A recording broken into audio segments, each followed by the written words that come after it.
Okay, I just realized that my mic was muted all the time, so I'm very sorry about that. Okay, let's hop into the match. We have Timok in the purple playing the Rus on the left side of Bridges against Darth Lil J in orange playing the Byzantines.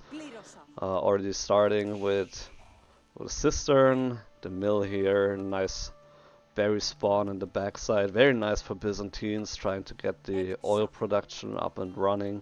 6 villagers so far on the berries. Timok on the other side is opening with the classic hunting cabin opening. He is going for a second scout, which you don't see as often anymore with Rus since the bounty system got completely changed for them. So kind of like an old school opening for Rus. Not bad in any way, but just, you know, a little bit old school, you could say. On the other side, we do have Darth already moving out to the gold, trying to get up the feudal age as quickly as possible. Let's see if they're scouting. So Timok moved to the top side with one of the scouts, and then he's moving out with the other one here, trying to cover some ground here on the other side. We see that Darth just went straight up all the way across the map. He barely missed the TC here, but he's getting there. He knows where the opponent is. The map spawns are usually pretty standard, so yeah, he can see where the TC is at. He doesn't... I mean, he kind of knows about the gold already, so not too crazy at the moment. Timok getting some nice sheep here. Let's see if he can get all of them. He scouted the gold already, so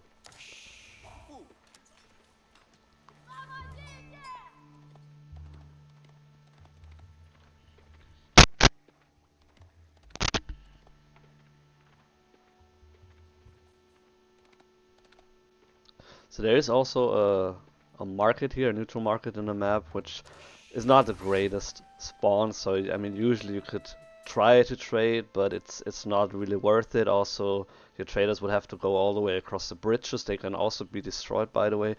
And so it's trading is usually not really an option for Byzantines, though. He could, you know, go for the Royal Knights or the Horse Archers. So that might be a possibility for him, although they are fairly far away, so he probably doesn't care about them either and will just go for his usual mercenaries.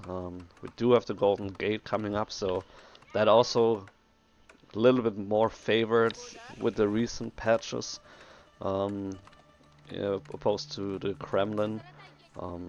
Very nice and versatile landmark for sure.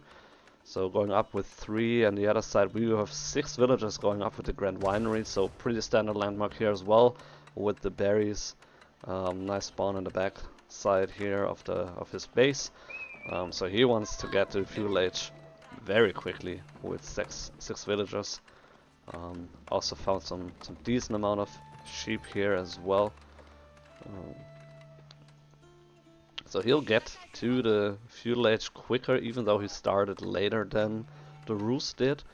And so maybe just to recap the bounty changes, so you don't get gold now as Rus anymore if you're killing deer or boar or wolves, but rather you get gold from gathering food from deer or sheep carcasses. And so you're not really focused as much anymore on the map and trying to find all the deer and the wolves and stuff, but rather you just want to have your sheep. So you want to find more sheep, which is also one of the reasons why you go for more scouts than other civs might do. I'm curious to see if you actually want to go for another scout here. It's having 4 scouts and another one in the queue, so really wants to have some mobile outposts, you could say. Which, let's see, you know, he still has a lot of vision there. So 1 scout here, which sort of protects those 2 gold veins. He sees about the stone, so if there's a second TC play, he knows about it. Another scout here, and then a few on the map just running around and patrolling sort of, so he has a nice line of vision here all across the map. So scouting is a really important thing in Age of Empires. You can't win the game if you don't know what your opponent is doing, so very nicely done here by him. Although I don't know, I mean, it's also quite a big investment to go for as many scouts. You know, it's 70 food, which is 350 or 280 at least that he spent. In addition, 280 food in the early game is a lot of investment. So hopefully it will pay off for him.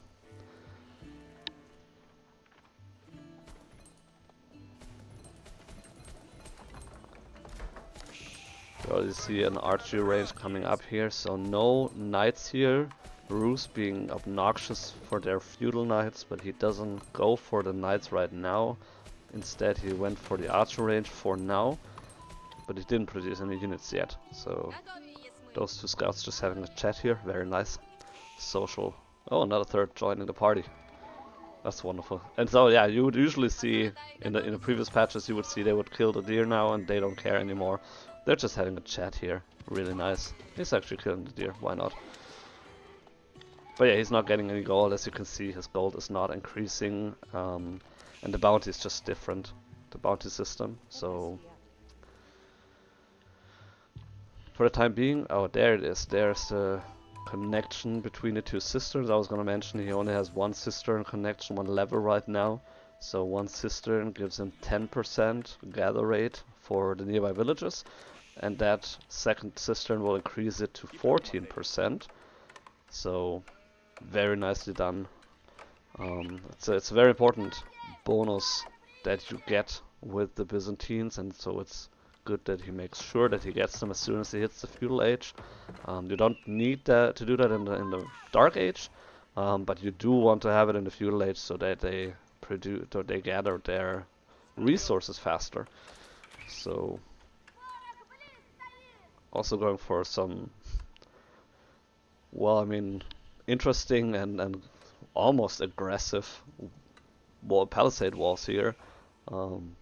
He wants to have the berries in here, so that's why he went this way, and not just, you know, rather cut it off here.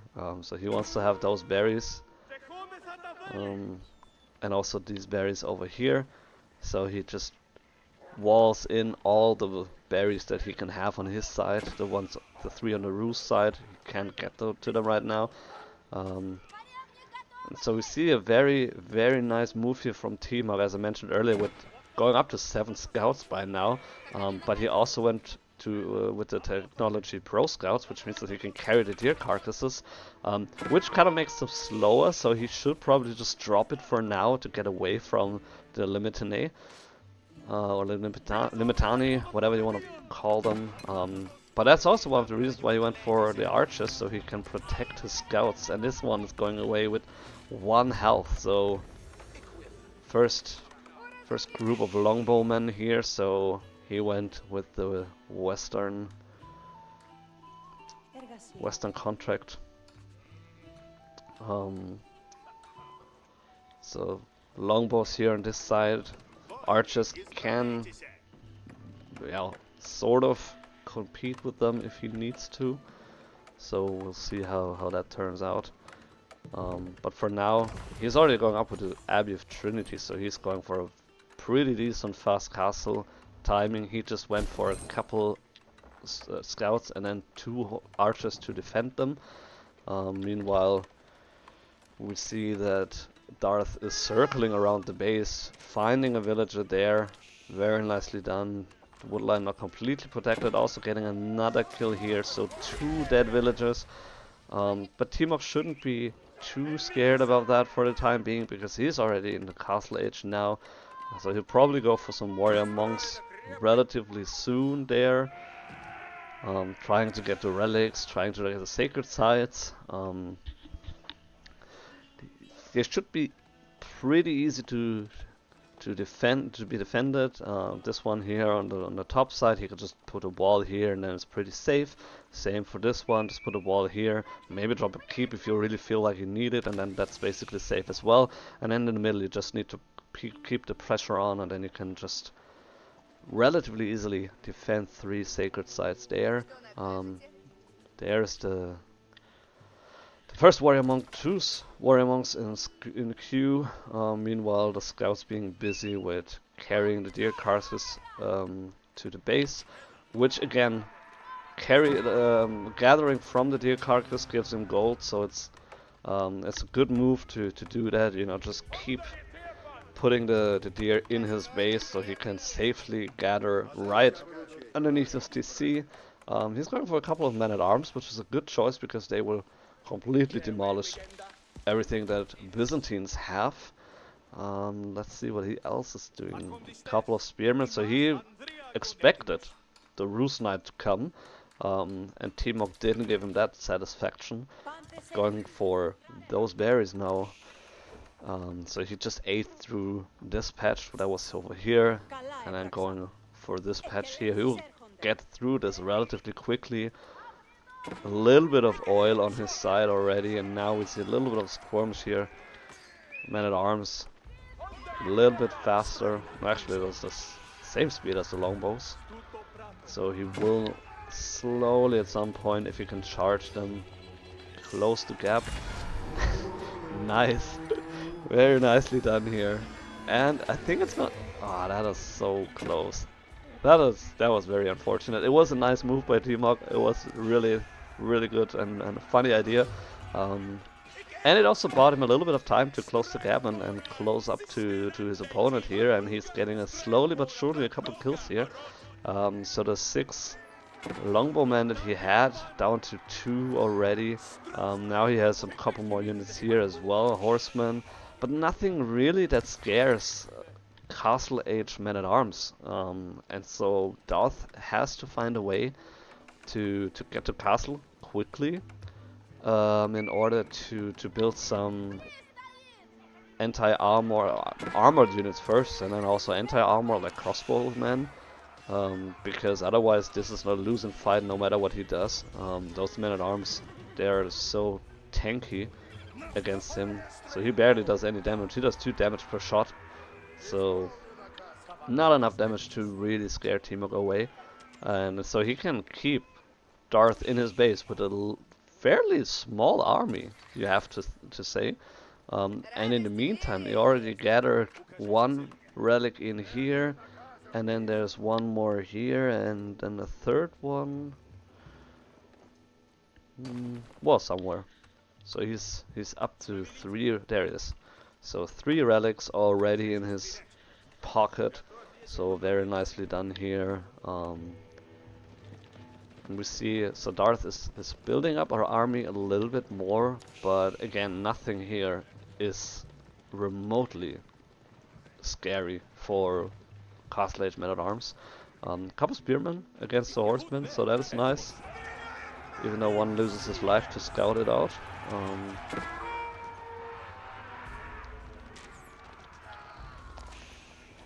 Nice back and forth here with the longbows. Getting a couple spearmen here, 3 in total. And he managed to go up to castle as well with the Golden Horn Tower. So we'll give him a couple more free units over time.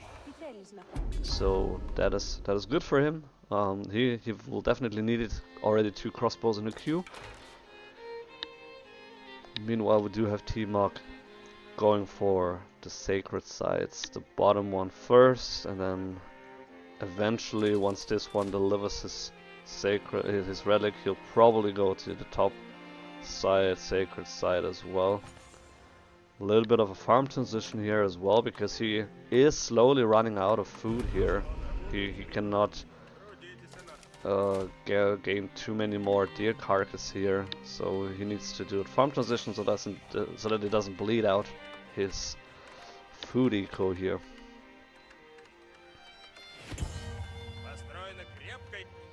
This one is already getting contested here by Darth, so good move by him, not, you know, like letting that free gold trickle in on Roos' side.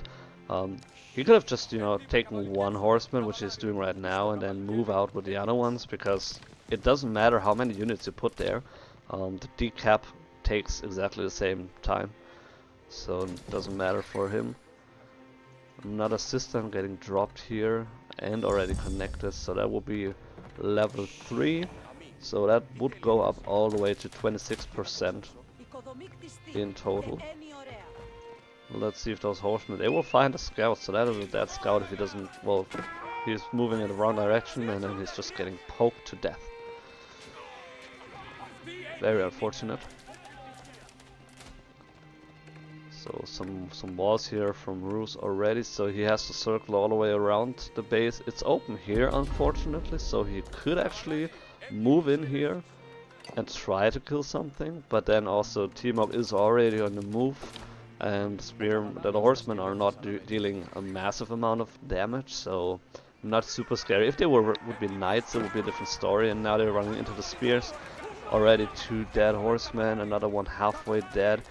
A little bit of unfortunate situation here for him, but that's also what happens if you don't have a scout with you. You don't see a ton of stuff around you, so I mean you're basically running into the spearmen at this point.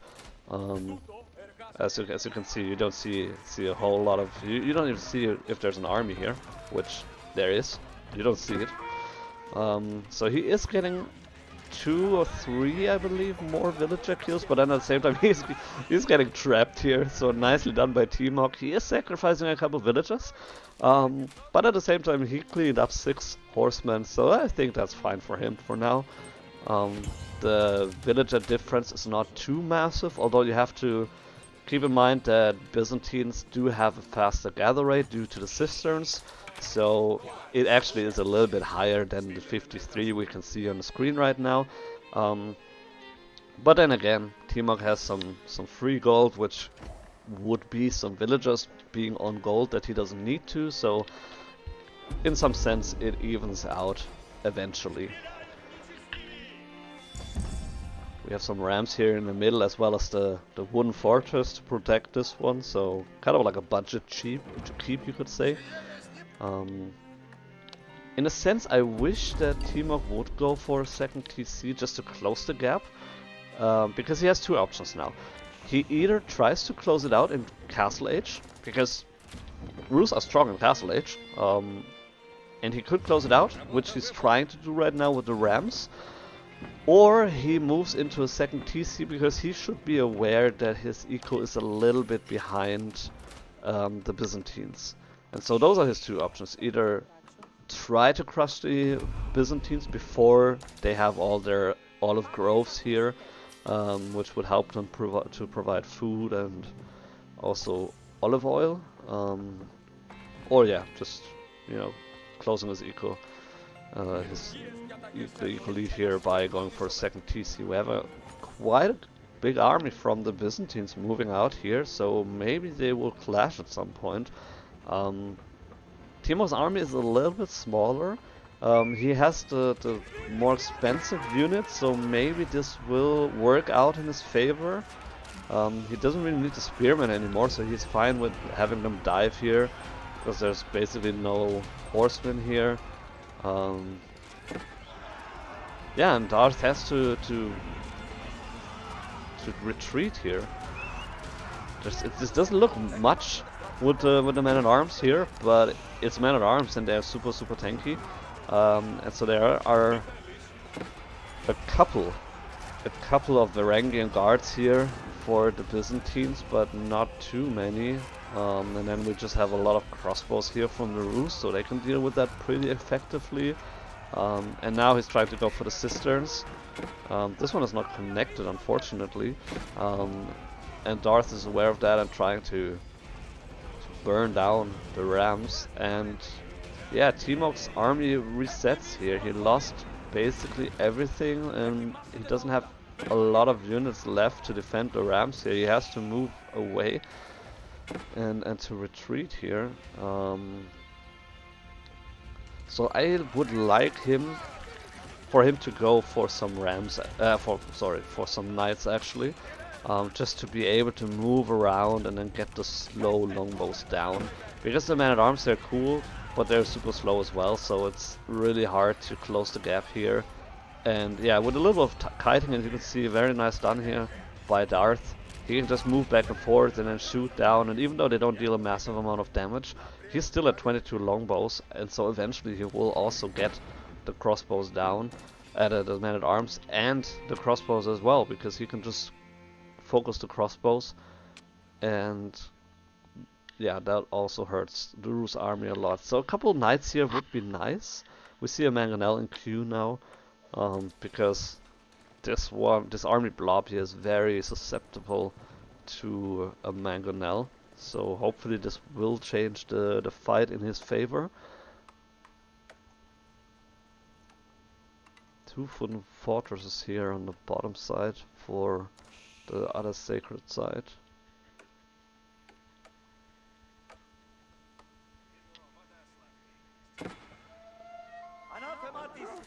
But yeah, one thing that this engagement, even though it didn't necessarily go in Timok's favor, one thing that also helped was that Byzantines lost a couple of villagers, and they probably also stopped producing for a little bit, and so the villager numbers are basically dead even 20 minutes into the game. So that's also a benefit of keeping the pressure up and attacking. There's a MountainAle, so that will be very nice to see in action. Although he needs to be careful because his army is not massive, so if he loses a couple of his front line, then his MountainAle will die as well. We have a couple more horsemen here on the side of the Byzantines. Some of them are almost dead, but still, so he could try to jump the MountainAle here. Nice little shuffle dance here. I like that. They're having fun. Yeah, anyway. So yeah, he needs to have more units for sure. His army is a little bit smaller. His army value is still good, but that's mostly because of the MountainAles. And then the Ram also contributes to that, but it doesn't contribute anything in the fight itself. Ooh, that's gonna be interesting. If he can... He doesn't know about the keep yet. If he gets there in time, he's moving his army very slowly across the map. He might be able. It's halfway up. So he now... Very nice shot here. And yeah, Darth has to cancel the keep. He can't build it there. It was a very nice attempt and it almost worked. And now he will just get up here, protecting his second gold vein, which is still 2000 gold. Nice shot here, very nicely done. A little bit unfortunate for Darth here, he didn't pay attention and then he lost like 10 or more longbows because of that. We do have a couple more rams now here, and one sprinkled in queue. I personally prefer to go for trebuchets at this point, just because the rams can, they have to move in and they can be torched, and the trebuchet is relatively safe unless the opponent has sprinkles, but then again you also have sprinkles, at least you're going for one, and then that also means that the focus is on the trebuchets rather than on the MountainAles, which keeps them alive, so it's kind of like a trade-off you can make.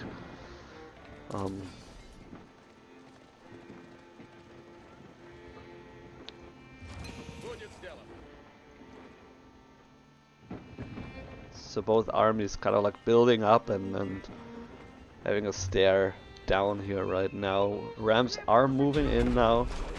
3 MountainAles will support this push. Let's see who is gonna win this one fight. Long shot on the MountainAles, but just going on the keep doesn't really matter. He needs to focus the longbows here. So he's moving in now. He's trying to get on the longbows here, and he's getting a good shot. He didn't focus on the middle ones because then he would have gotten all of them. But he still got a lot of units there, and then even more units fall down to 5 or 7 longbows there. So that is very nicely done here. So the MountainAle is doing the heavy lifting in this fight here. One of them is almost down. There's the Springle shooting at it and focusing some more, but then we also have the counter Springles So it's just the classic springled against springled fight that we will not have, most likely, in next patch, by the way. But we still have it, so let's celebrate it while we can. And those MountainAles, just the MVP of this fight for sure, doing a lot of damage here, and just cleaning up the back line of the Byzantine army rather. Another Springle coming out. Does Timok realize? Because if not, then this one is dead.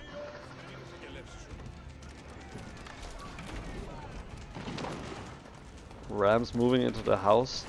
So, I mean, I kind of get that you want to focus the first buildings, and it also, you know, does a little bit of eco damage, and it could house the Byzantines actually, but it's not at this point.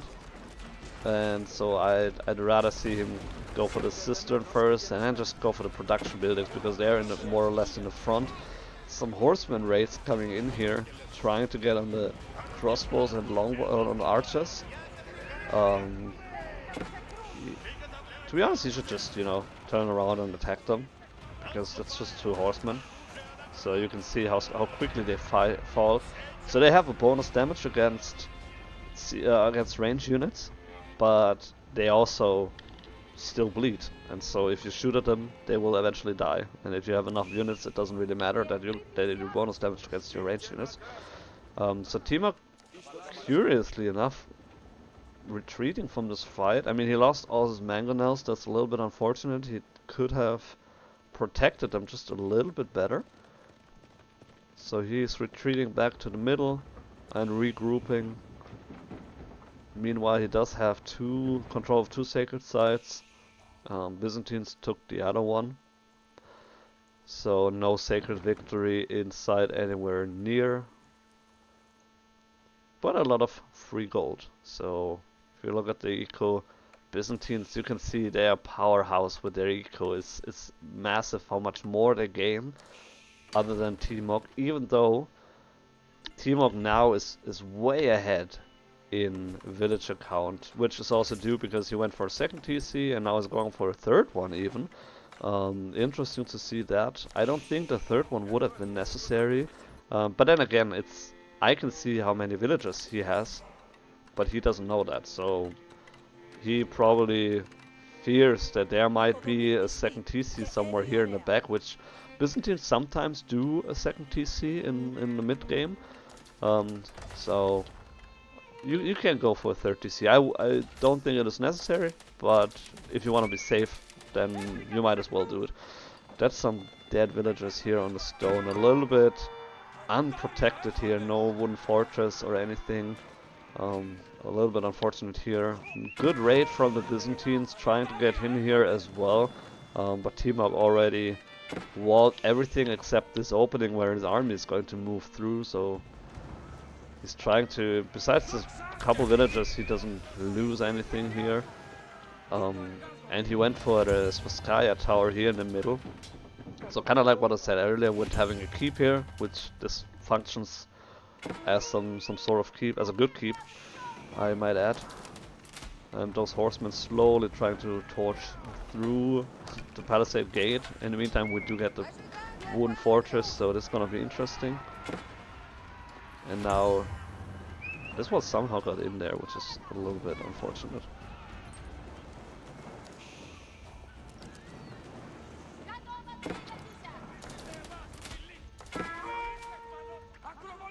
There's a keep here. Does he know about that? Let's see, he doesn't know about that, that's very interesting. So he tries to protect the sacred site here, but he's not aware of this keep here, which is... Yeah, and Timok, he went away with the villagers because he was scared, and then he was like, well, you know what, he doesn't even know about it, so I might as well, you know, continue building the keep. And once he has it finished, he can just reclaim the sacred site, and then it's all his, and he has all 3 sacred sites. Darth, in the meantime, he was successful breaching through the wall here and trying to get the wooden fortress torched down. It doesn't do a lot of damage here without the emplacements, and so yeah, the focus is also not really good here. Yeah, there it is. And now he's able to move in further, but the onion layers here prevent him to do much. So he'll take a while to move in here, and at the same time Timok is massing up his army here in the middle. Going for some more siege as well.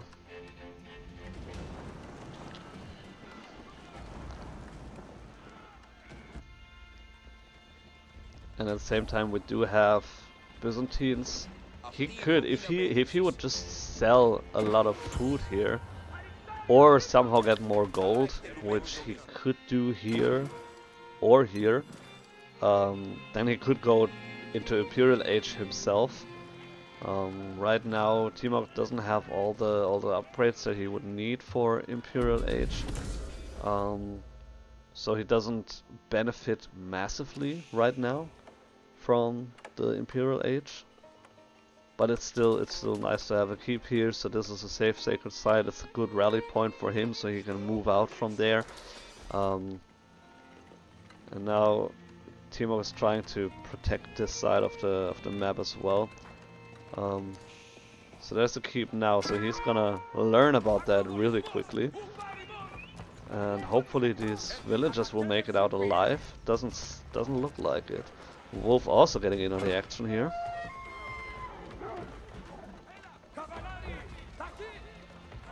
But at least, well, most of the maps, most of the wall parts went up. But Darth's still able to go through here if he wants to, but he can just torch it down, whatever. So yeah, as you can see, the miss macro here, just a lot of food, not enough gold. He has a lot of wood, so he could do something with it as well. You know, build more production buildings, maybe to also have some more farms, even olive groves.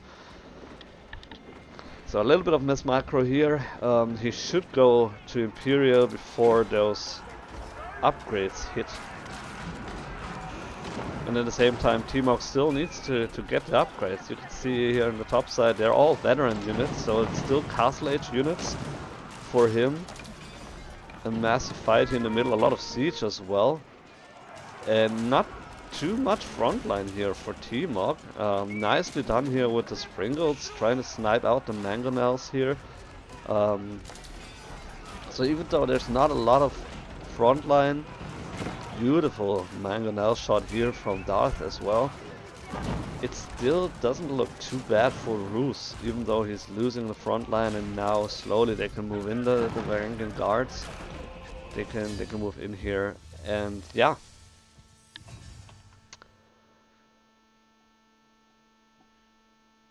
It's a little bit sad if you look at the, you know, close to 13,000 resources here, or over 13,000 actually, for the Byzantines, and he still lost the game.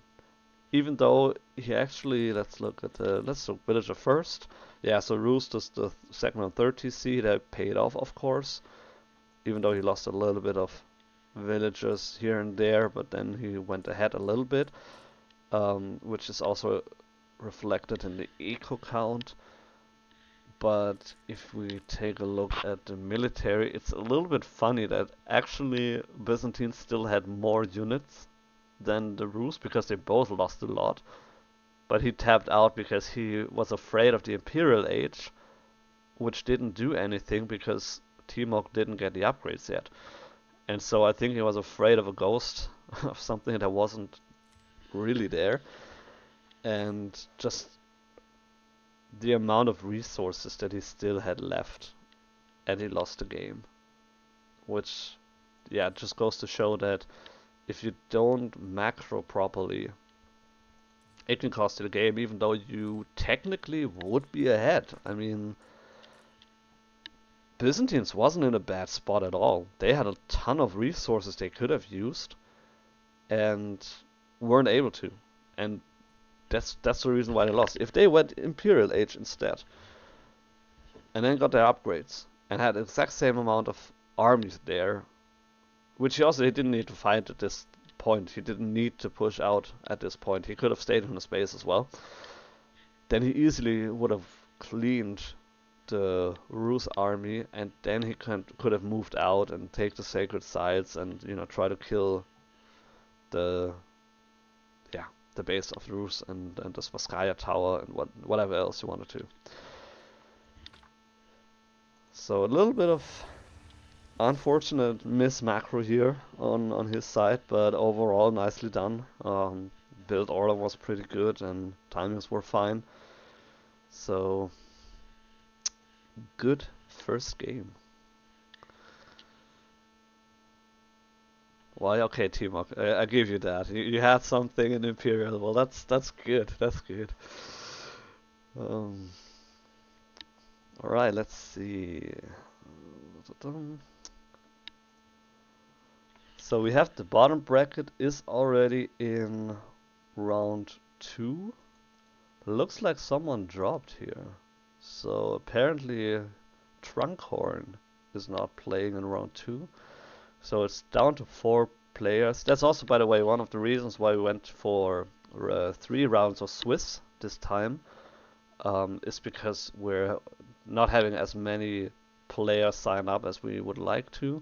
And so we just decided to keep 3 brackets, but to go for 3 rounds instead. So we don't have to, you know, otherwise people would probably play the same guy twice in the group stage, and then potentially in the semifinals again.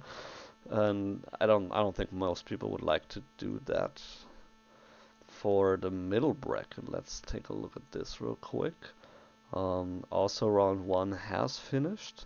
So Askeladd was casting the type error against MountainAle game. So if you want to check that out later, I'm sure it wasn't a blast. Askeladd casting is always great to watch. I'm a little bit sad that he decided to not cast with me today, but that's fine. I'll get him another time. So yeah, middle bracket, round 2 as well. Sergeant Swabby getting the win here, the bye. Let's look at top bracket real quick. So they're still round 1 actually. Synthexor against Real Tiger. So Real Tiger is probably also streaming his perspective. So, but we could jump in. Okay, they just finished. Never mind. All right, then let's keep the bottom bracket going. Let's do at least one more bottom bracket game in it. Or do we? Another teamwork game. Let's see. Do we want to do we want to do that?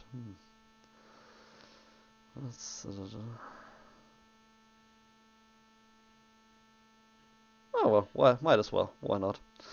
Let's see if I can find the game first. Browse and custom. Okay, so they haven't started yet. Let's see if there's a available game in middle bracket. What's Askeladd doing right now? Maybe casting Vegeta against StompingHoof. So that doesn't matter.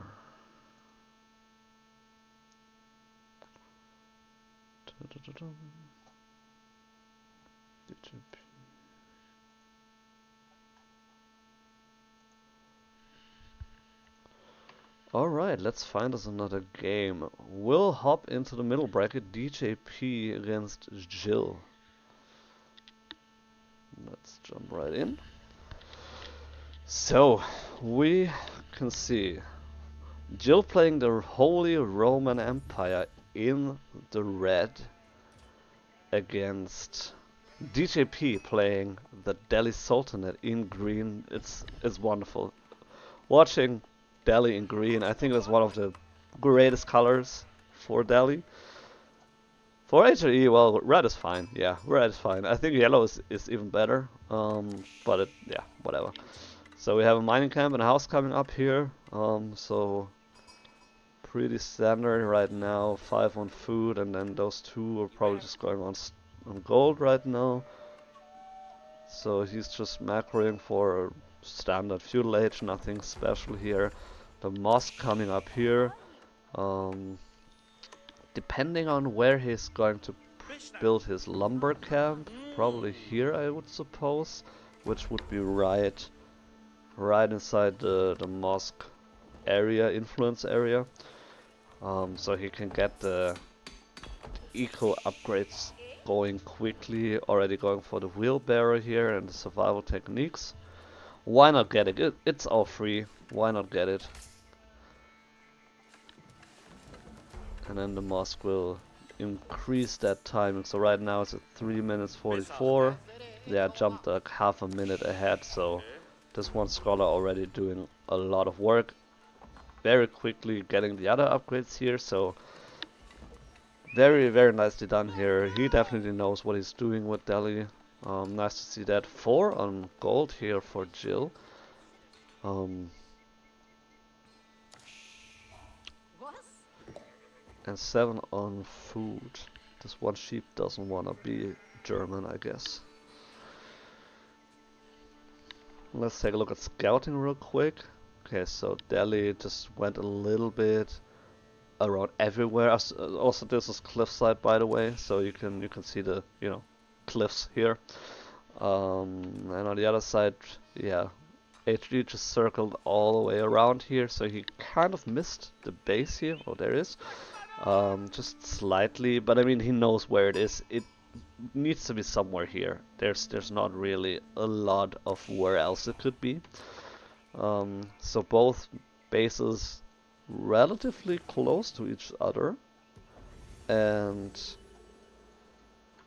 a little bit unfortunate placement here for the sacred sites for Delhi. So I mean Delhi is here, and those 3 sacred sites are here, here, and here. So basically on the HRE side of the map, basically. So I mean it's not like here or there.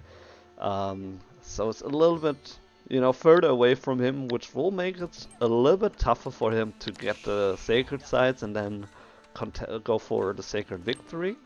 So that's a little bit unfortunate. We do have the Archenchapel in an unusual spot, I would say. I mean unusual in the sense that for most games you would probably see it here, or maybe, I don't know, maybe here or here, so that it covers the stone. But he's actually going for the food here and the gold, which to me would suggest a fast castle play instead of with the wood. You would usually see like a heavy feudal archer play, and so he kind of, he at least makes it look like he's going for food and then stone, which is macroing for fast castle. So it's gonna be interesting to see that. We have the Dome of Faith coming up as well for the Delhi. The less favored landmark for Delhi, more indicating a castle age play. He's also getting his steps in for the day, that's for sure. So he's also, in a way, focusing more on the mid to late game with Dome of the Faith. So that's gonna be interesting. A mill coming up here for the HRE.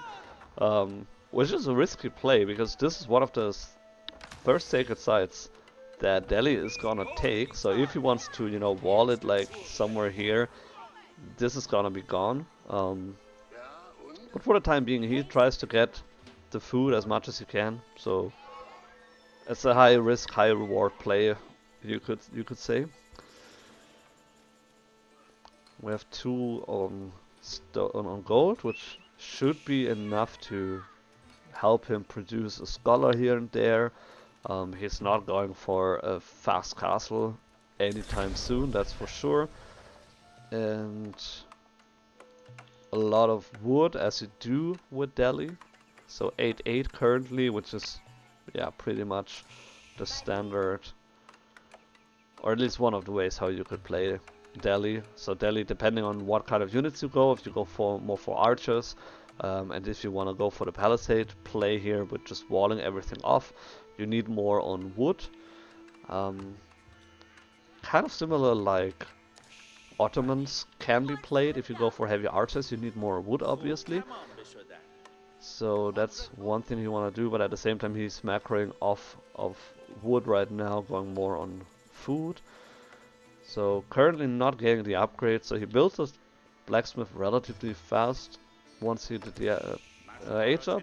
Um, Lost a couple seconds here, but I mean that's just nitpicking. Other than that, he's going for all the upgrades, so very nicely done. Just getting all the upgrades as soon as you age up, that's what you have to keep in mind for Delhi. All the time.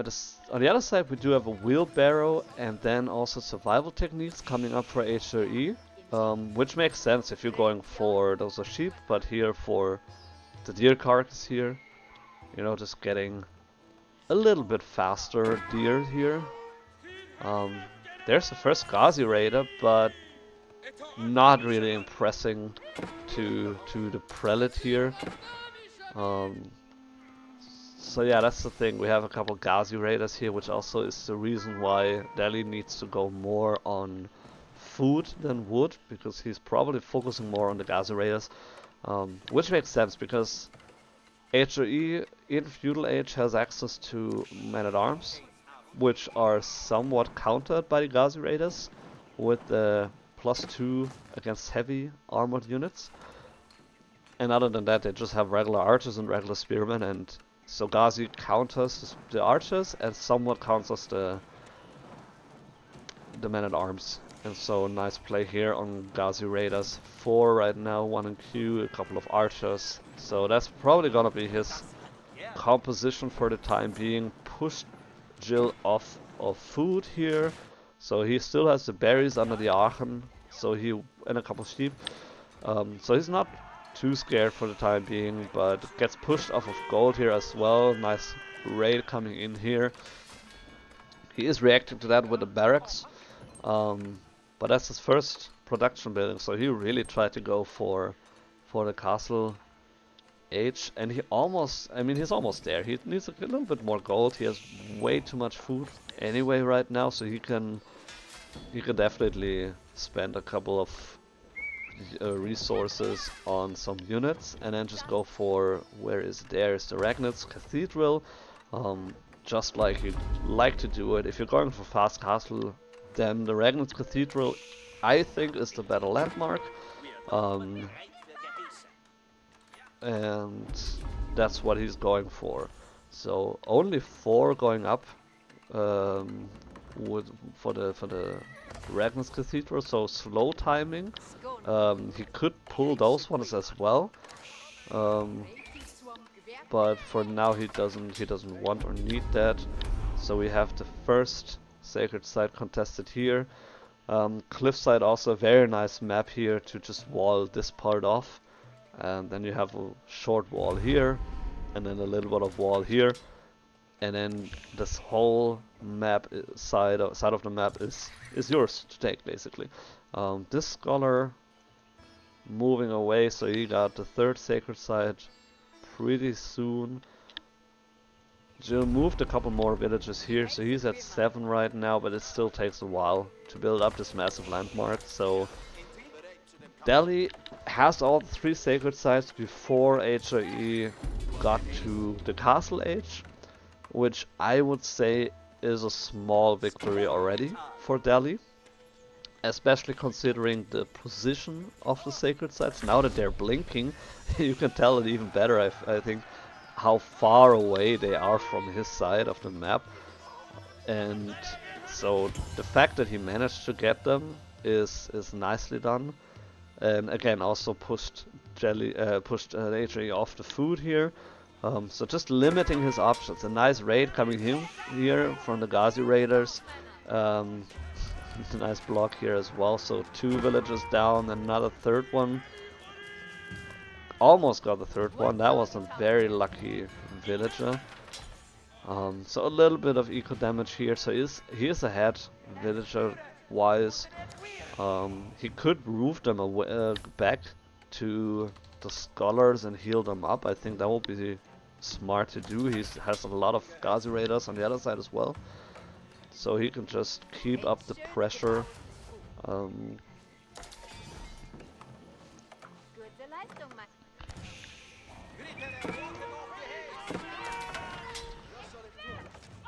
Nice raid here again in the wood line of the HRE. Those villagers completely surrounded. It's hard to watch. It is definitely hard to watch. Spearman going down here as well.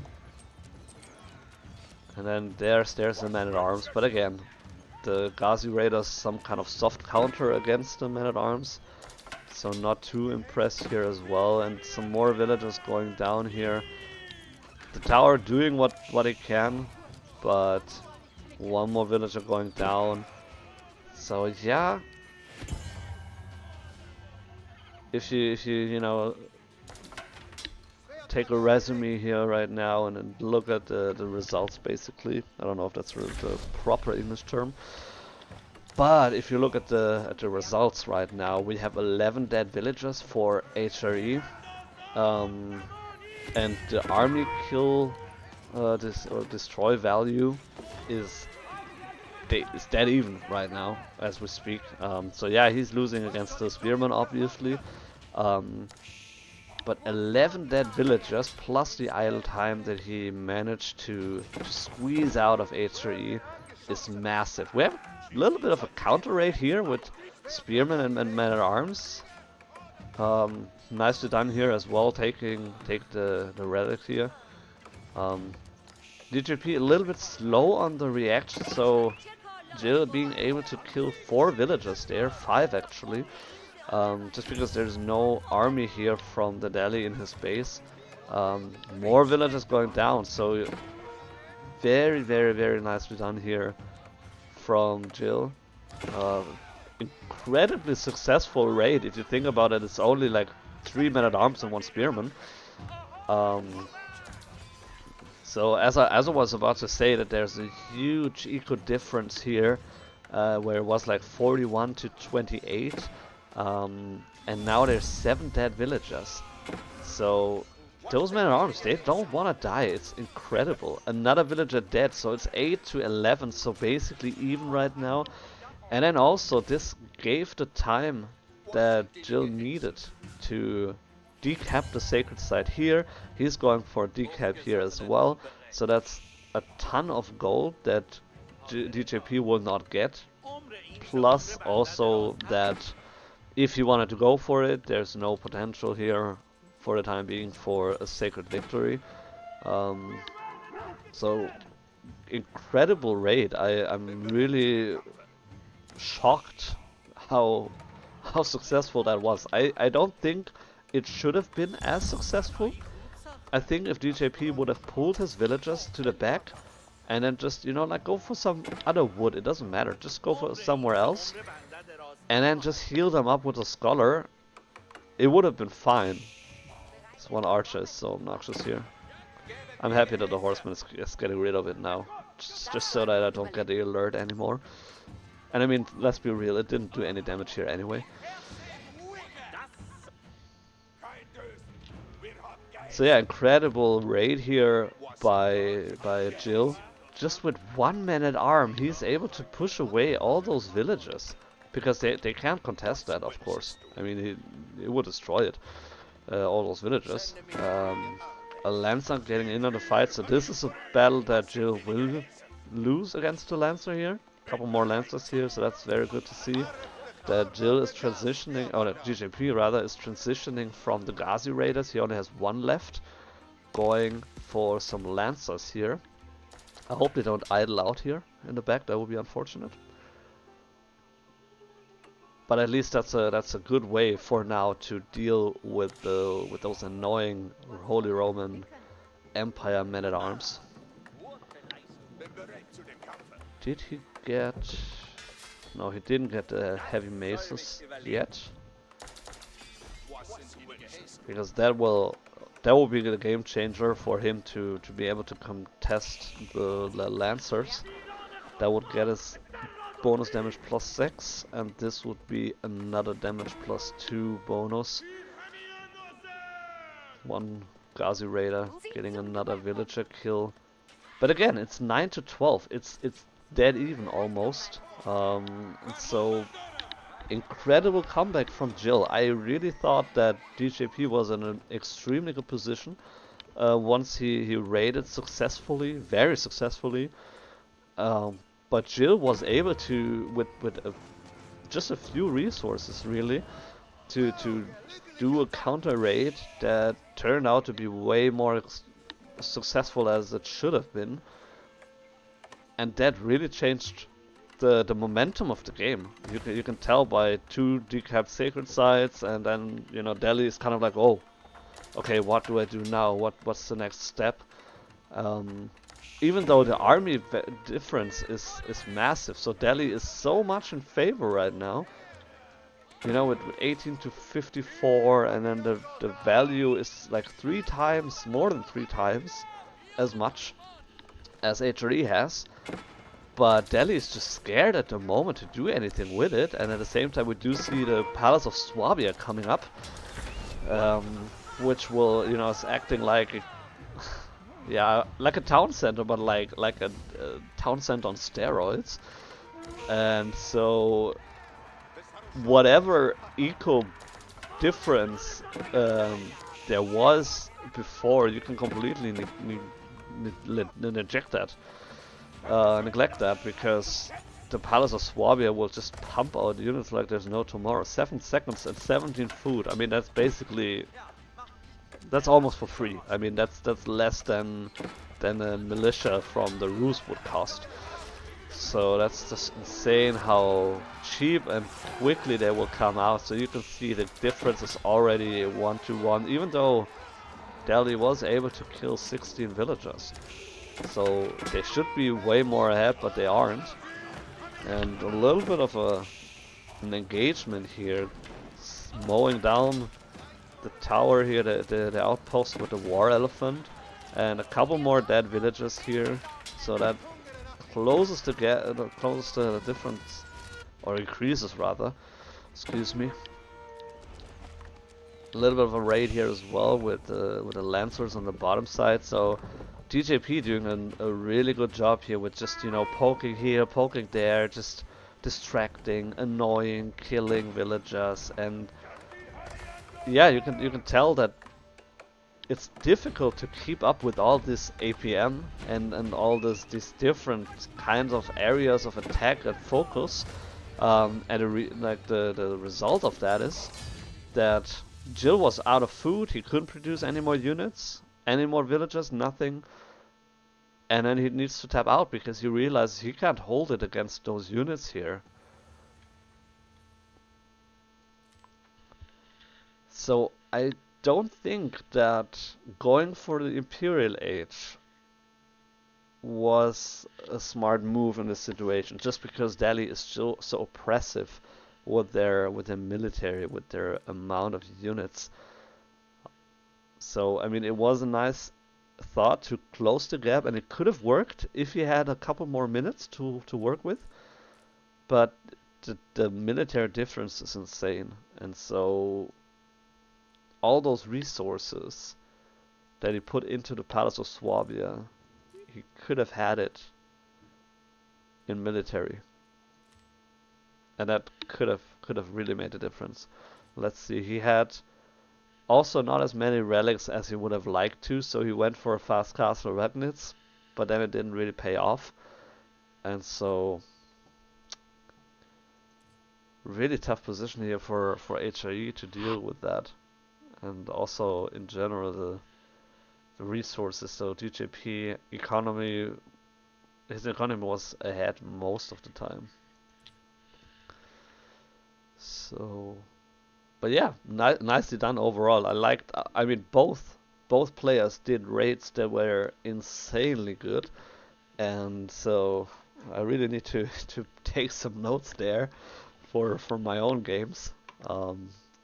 So really nicely done there. So let's move back to the lobby.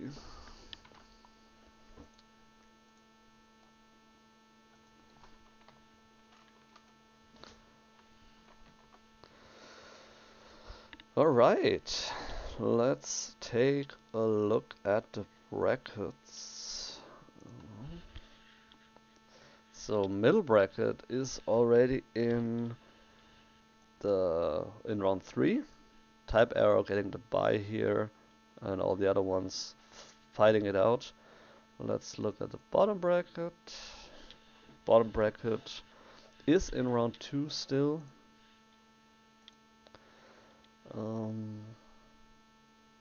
So we could jump in and look at another match from them as well.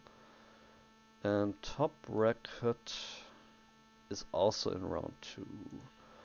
Let's see. Askalat is currently also not watching a game. Let's take a look. Bottom bracket. Maybe we didn't do top bracket yet, so we might as well do top bracket now. Let's see. Synthexor. Probably just started their bracket.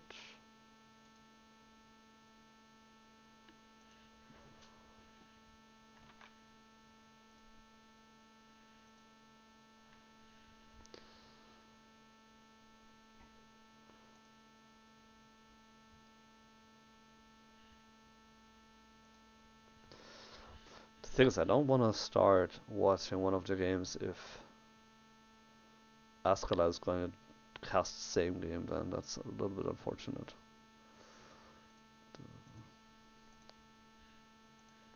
Let's see bottom bracket for now.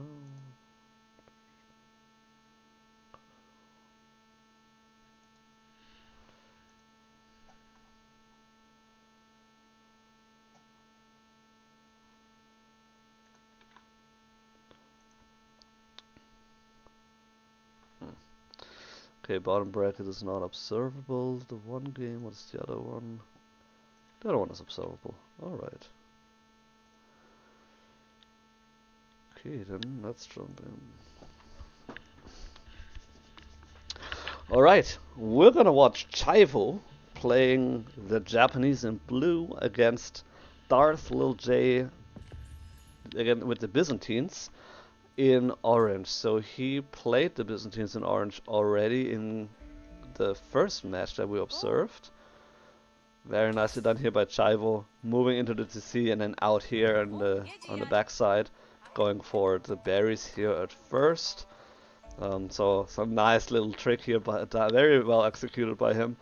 On the other side we do have the Byzantines with the cistern and then the mill here. A little bit more exposed berries, more exposed at least as the last game we casted from them, so but still fine. I mean, it's still close to TC range. Cliff sides again, very easy to wall it off here and there, and so it should be safe. And so if you force your opponent to go over here, for example, and focus more on the gold, then this in fact is in the backside of your base. So it just depends on how you're gonna play the map to your advantage. Japanese on berries here for now and then on gold. So also a smart move that you can do is to get the exposed food sources first, and then once you do get attacked, which might eventually happen, then you can just move back and take his safe sheep underneath the town center. Also, this just takes, you know, like you can't build here. You can build over the straggler trees, but you can build over the berries, and so you need to get rid of them first before you can use this space here. So might also be one of the reasons why he wants to clear out this space, even though this is a very open map. So he could have enough space here in the back to work with. Let's look at scouting real first. So Chaivo went a little bit in like a serpentine move here on the right and then on the left side, trying to get some sheep here. There's one more over here on the other side. So Darth went all the way to the bottom of the map here and then across. He knows where the TC is at, where his opponent is. Again, the spawns are very easy to figure out where you're gonna spawn, so that's no secret. On this map, opposed to the last match we watched, the sacred sites are very evenly spread out on the map, one in the middle and then two on the sides, on each side rather. So if there would be a sacred site play, it would be easier to pull off. Or to just, you know, take one of the sacred sites and then get some free gold, because most opponents don't really bother with that. So that would be an option as well, to just go for the sacred sites and take it as a free gold. We have the 2 standard landmarks coming up here for both civs. We have the Grand Winery coming up here to help with the production, with the oil production. Also, which is kind of like a funny little thing, the Grand Winery also kind of acts like a monastery, so you can build monks from there. So that's also, if you go for a fast castle play, you can produce some monks from here, and then go for the relics. So that's a nice little thing to keep in mind. And then the Kura Storehouse, also very standard landmark for Japanese, just producing free farms around it. If there's no space, for example like here or with the wood line, it will instead just provide some wood. So just a very nice standard landmark, a little bit similar, you could say, to the Ottoman landmark, the first one of the first Ottoman landmarks, which provides sheep, and this one just provides farms, so it's kind of like similar. Also very nicely done to have that right underneath you to see once you go for the daimyo manors, to increase the gather rate there.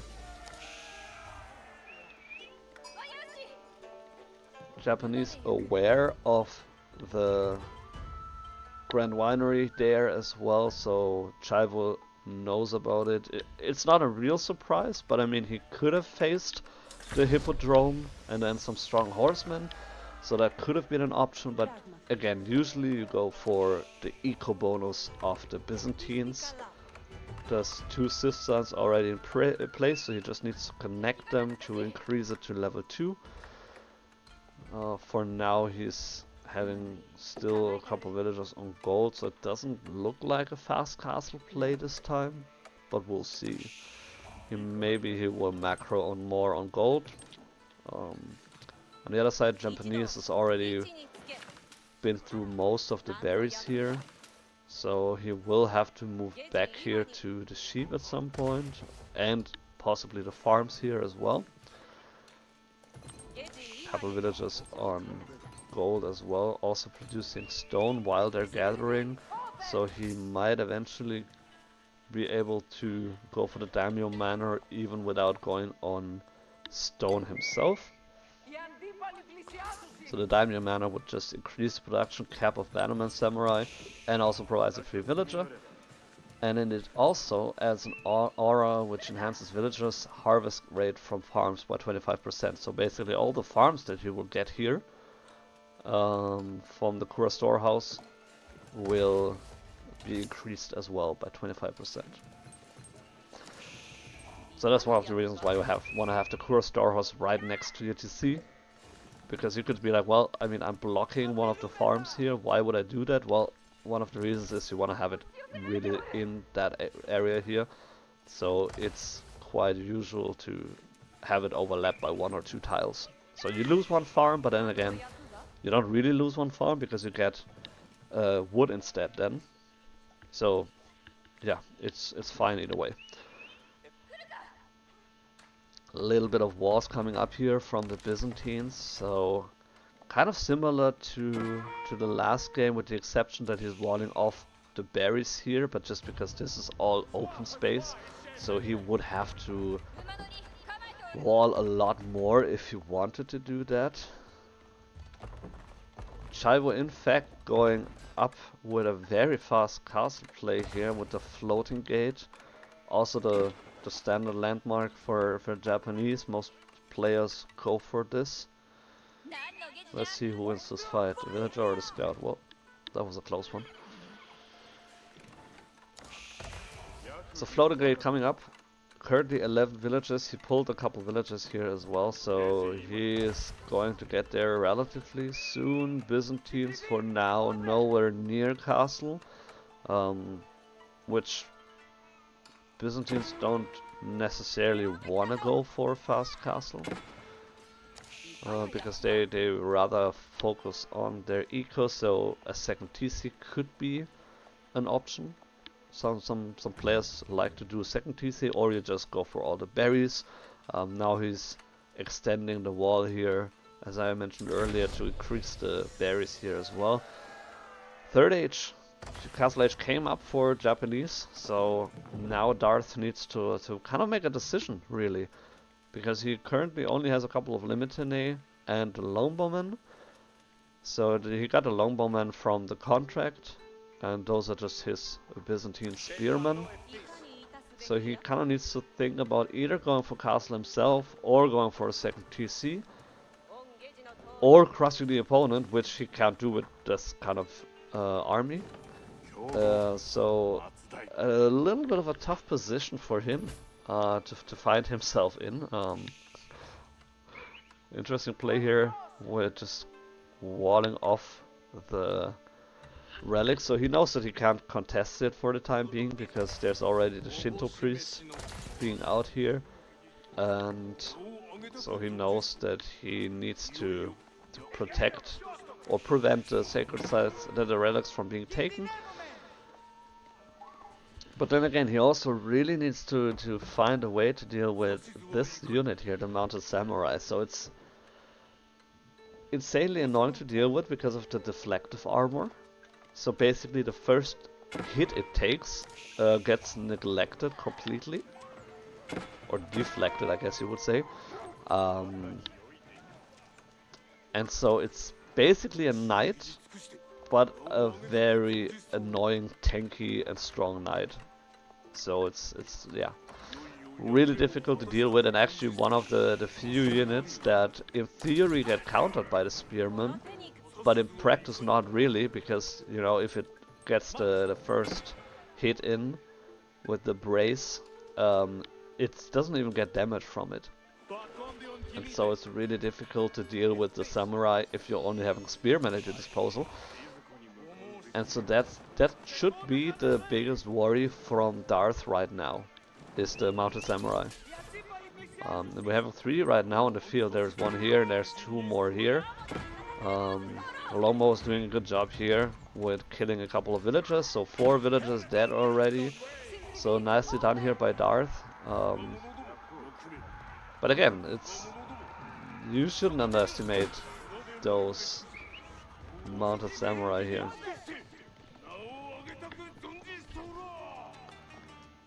So basically, one of the ways to deal with it is to activate the deflective armor by, for example, shooting at it with a longbow, and then having the spearman brace attack against it to make sure that you kill them. And then you can see, like, then they actually fall relatively quickly against them, but you need to get rid of the armor first, and that's sometimes the difficult part about it.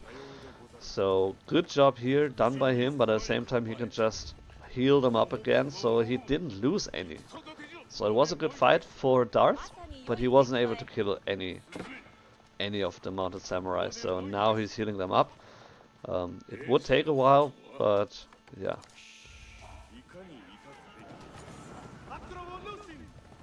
Meanwhile, he he actually walled some of the relics in here, and he's trying to push in here with the Limitine and the longbow. So it is a nice combo. It's probably one of the most effective combos against samurai, because again, even the crossbows are not really that effective against the samurai as long as it has this deflective armor. So a good composition for him, but he needs to be wary of if they get healed up again and they're full health and then they move in, then this would spell trouble for this. But for now, they're just really not that dangerous if you look at how much health they already lost. Let's see if he can find them. He doesn't know about it yet. Now he found them, so he can kill a lot. That's a lot of dead villagers. He's moving in very nicely, so he doesn't alert him, and now he's attacking. So he will get a lot of kills here before he is able to react, and even then he can just still shoot at them. So that's another 4, I believe, dead villagers, and one more falling down here. So very nicely done. So good job here by Darth with a little bit of a raid coming in here, killing a lot of villagers. So the difference in eco is quite substantial right now. But he still has the issue that that's a ton of mounted samurai.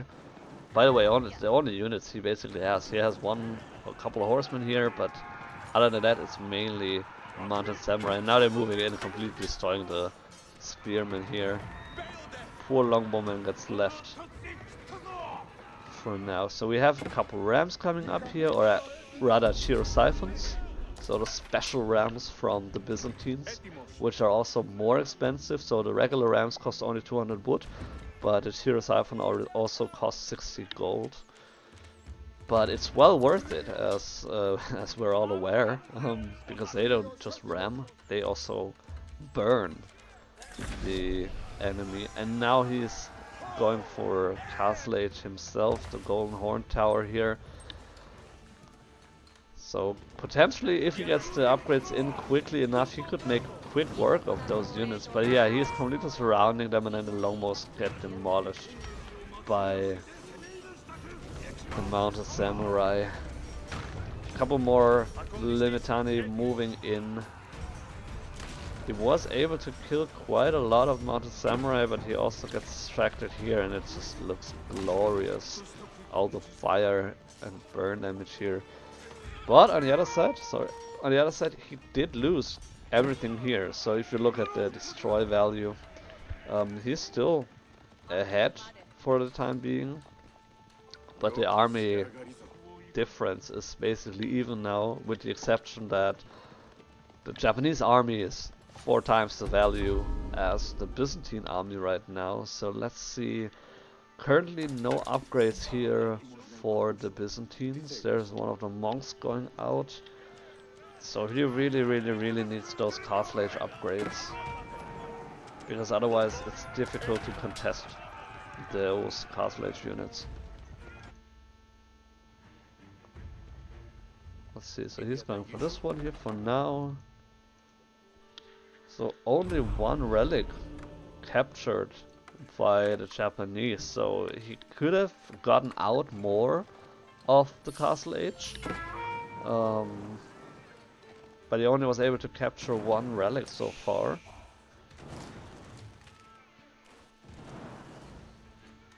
He's currently took one more, I believe. I don't know where, but so he will have 2, and Byzantines currently is sitting at 1. Still no Castle Age upgrades here, so in all honesty they could just turn around and completely destroy those couple of Limitanis.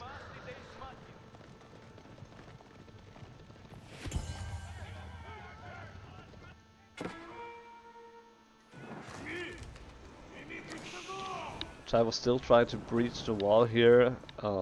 Unfortunately for him, there's not really a lot of eco that he could actually safely go to right now.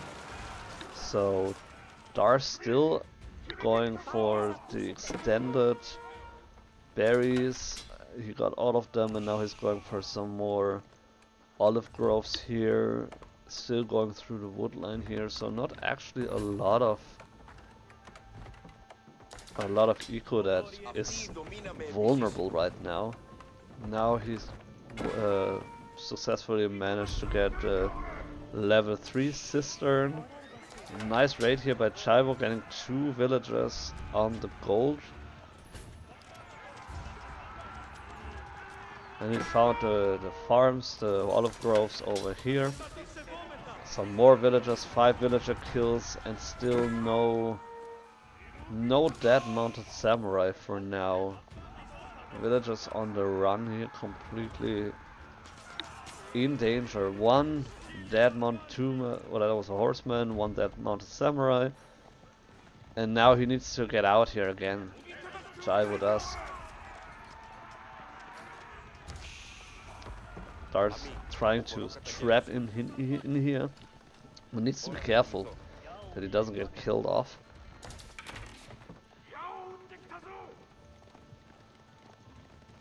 classic Yumi Ashigaru.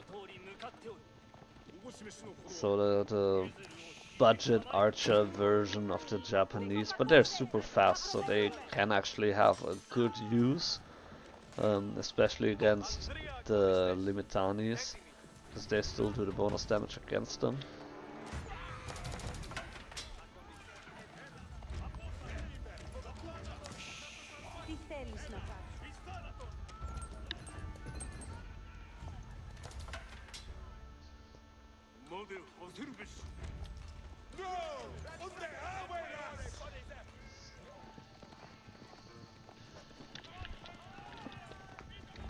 I find it interesting that Chivo still just goes for the Mounted Samurai, which just goes to show that it's such a strong unit. We didn't see much of it yet, admittedly, but it's such a strong unit that you can actually just go for it, and you don't really need anything else. I mean, it's a couple of Ashigaru here, but it doesn't really matter that much. Then you have one Umabana man, and that's basically it. So other than that, it's full on horse, cavalry, knight composition here. He doesn't care about anything else. He went for a second TC here, so a good spot with the berries. Then there's stone and then gold. You can get the boar in if he wants to pull it in, and there's some more wood lines. So basically, just extends his base a little bit, and also helps him to close the gap because he lost more villagers than the Byzantines did, and so he needs to close the eco gap somehow, especially considering that now we're at level 3 cistern, which is another 18% gather rate for the Byzantines, and so those 53 in fact are actually more like, I don't want to do math on stream, but like 65, 70-ish people, villagers. So nice block here by all those Limitani. Finally also veteran upgrade came in, so now they're actually kind of scary. Level 4 cisterns already, so we're at 22%, maximum is 26%, so that would be 1/4, a little bit more than a fourth bonus.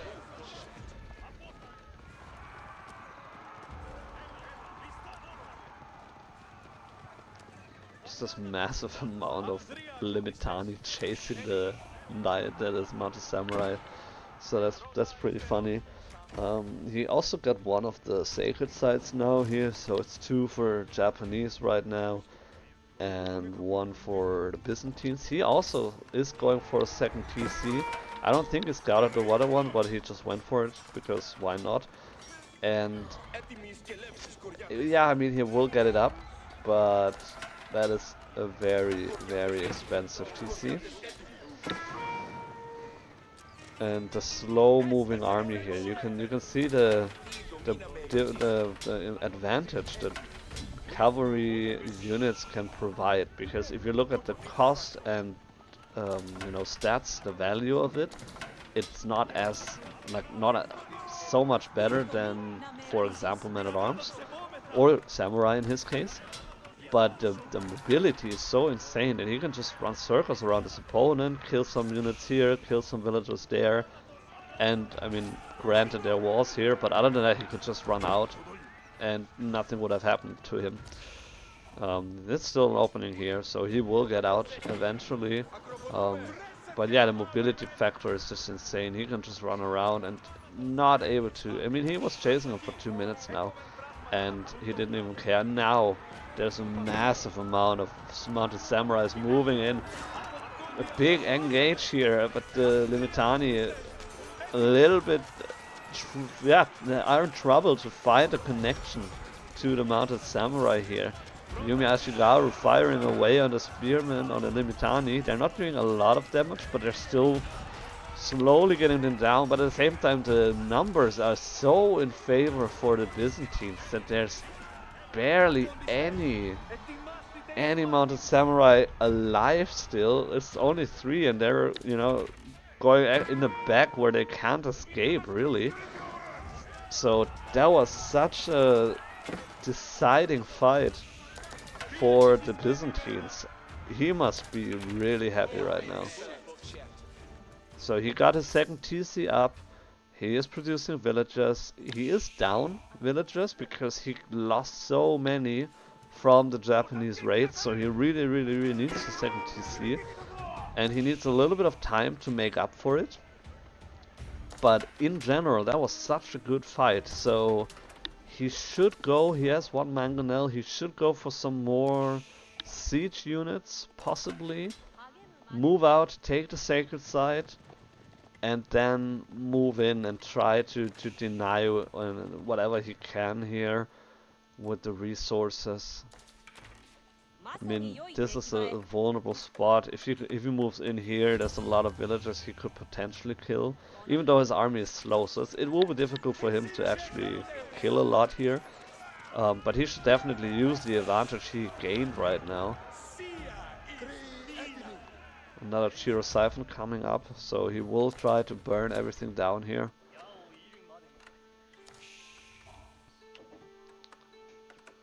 But Japanese still, even though they lost this fight heavily, the army value is still fine right now.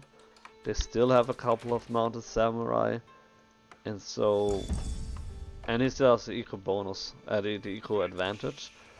And so he's going for some more production buildings, some more barracks, going for the Odachi.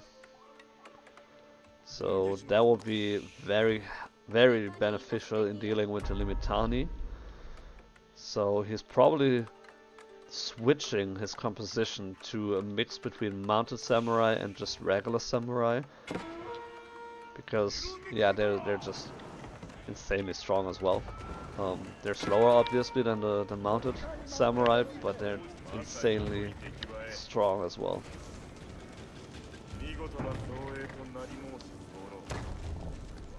Yeah, I mean, as you can see, a very strong unit.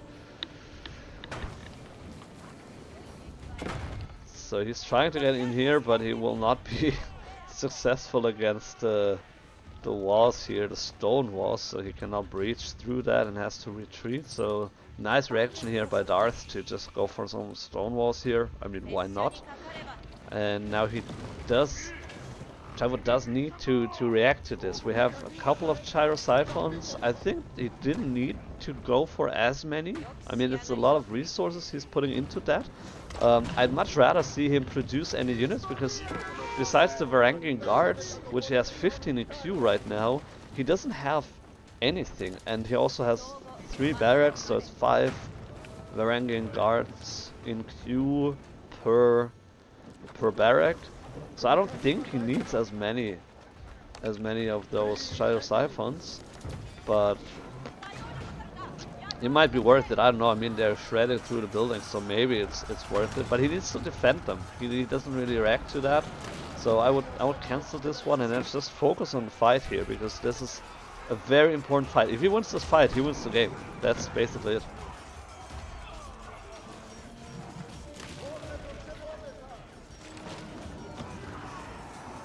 So the front line is almost gone, so you can see the samurai just mowing through those Limitani, but there's still so many longbows left, and they will eventually, slowly but surely, get those samurai down. So just a couple, there's one more mounted samurai, 2 more regular samurai. The MountainAle gets destroyed, but he loses everything, every samurai here as well. There's a MountainAle on the Japanese side there. So that could change the game here as well for the longbows as well. Quick tip, if you're not building this Gyro-Siphon or Ram or whatever it is, just cancel it, because if you cancel it without it taking damage, you get all the resources back. But if not, you basically, yeah, oops, sorry. You basically lose everything here. Like every resource you put in there. And so that's one thing. And then also don't start a new one if there's already one there. So that's something to think about, to consider, to stop producing that. And then to my earlier point, you had 6 Gyro-Siphons and you went like, yeah, you did a lot of damage here, but you also spent like 1,400 resources on it, and so if you had 2 trebuchets, for example, it would have been slower, but it would have been more cost effective. So, but yeah, maybe that's just one of my personal preferences, that I prefer trebuchets over rams. Although the wheels look really cool. I mean, they look so cool, I have to say.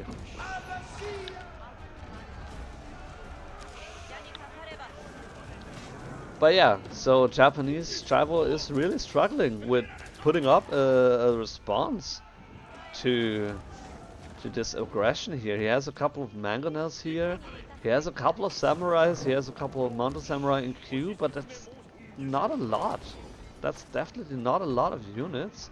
And his production buildings are getting destroyed here. We have one sprinkled here from Byzantines as well, taking care of the mangonel. So 2-shotting it, that is very, very nice. And yeah, it's just, how do you deal with this? I mean, he now lost the mangonel, so that would have been his one way to deal with that, and a couple of samurai, but I mean, it feels like a little too little too late, to be honest here. The Varangian guards, they don't even care, they don't want to move into the fight here.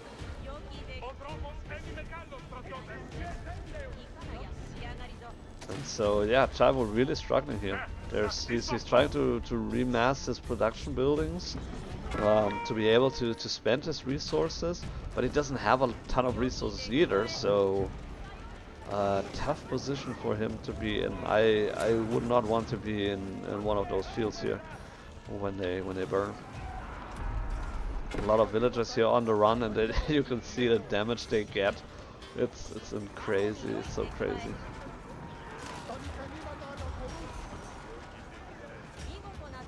Villagers trying to torch the Shirosiphons, but it's just not enough, and a lot of eco damage here as well. All those dead villagers. If you look at it, it's 44 villagers killed right now.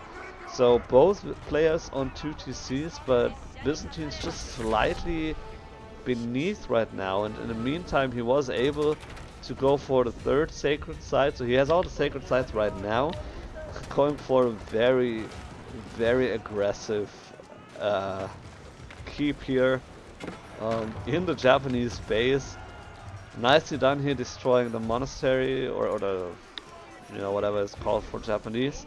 So there's no relic gold here coming in. Keep is slowly going up. It takes a while with 6 villagers, but it is getting there. And so he just needs to hold the position, and once this keep is in place, I don't see a way for Japanese to come back from this. He kind of would need to stop that from happening, but he can't stop it, because what do you do against all those units if you're only having a couple of mounted samurai? And so Java has to concede the game, and he cannot deal with this onslaught of Byzantine army in his base.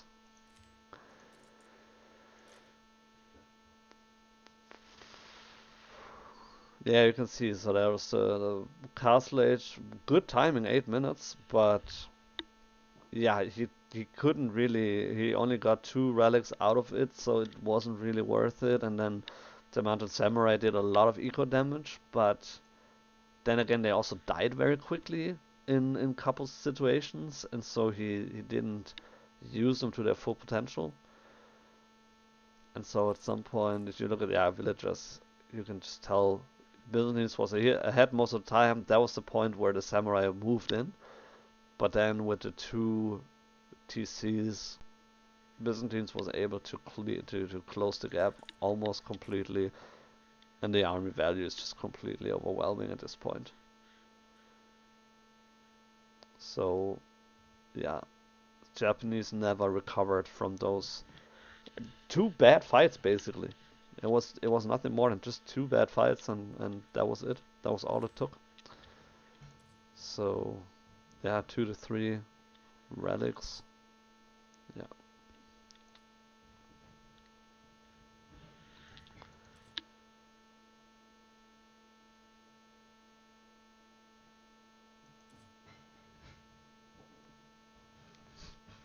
almost 1-to-1 KD.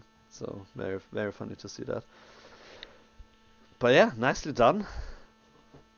Very, very fun game to watch. Very, very good execution from both players. So you love to see that. Great. Alrighty, then let's take a look at. So we have bottom bracket. Round 3 started a couple minutes ago, and middle bracket should also be in round 3. Yep, it already finished actually. So middle bracket will move on to the finals relatively soon, and top bracket should also be pretty close to. Yeah, it's only one more game here going for round 3, and then they're also in the finals. So bottom bracket. Sometimes they're way faster than the other groups, the other brackets, and sometimes they're way slower. So today they're a little bit slower than the other ones, but that's all right. They're still in time here. So I'll take a very quick 2-minute break, and then we'll hop into our next game. So be right back.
alright, we are back.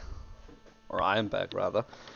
Um, it was quite a struggle actually to find a match that we could observe right now because the brackets are basically almost done. So bottom bracket, there's one disconnect here from Darth, unfortunately, so I couldn't observe this match, and Askeladd is doing this one here, so I didn't want to cast the same one. And then middle bracket actually already finished with the third round here, and then top bracket is having one game currently going, but they hit their match history, or I believe they're actually done by now, and so I couldn't watch them either, and so it was quite a struggle to to find something to do. Um, but we're jumping into a game between DJP and MountainAle. So let's hop right in. So click on this one. Alright, so we're having DJP again in green playing the Delhi Sultanate, going for house and mill right now. And on the other side we have MountainAle playing the HRE in orange. So the map is Canal. So as you're well aware of it, there's this big ass river here in the middle. There's basically no fish here. There's a couple of fish here and there, no deep sea fish. More here on this side here as well. So yeah, not too much fish to be had here, but just from a strategic point of view, a very important aspect of the game here, of the match. So you cannot neglect the river. You have to play with or around it.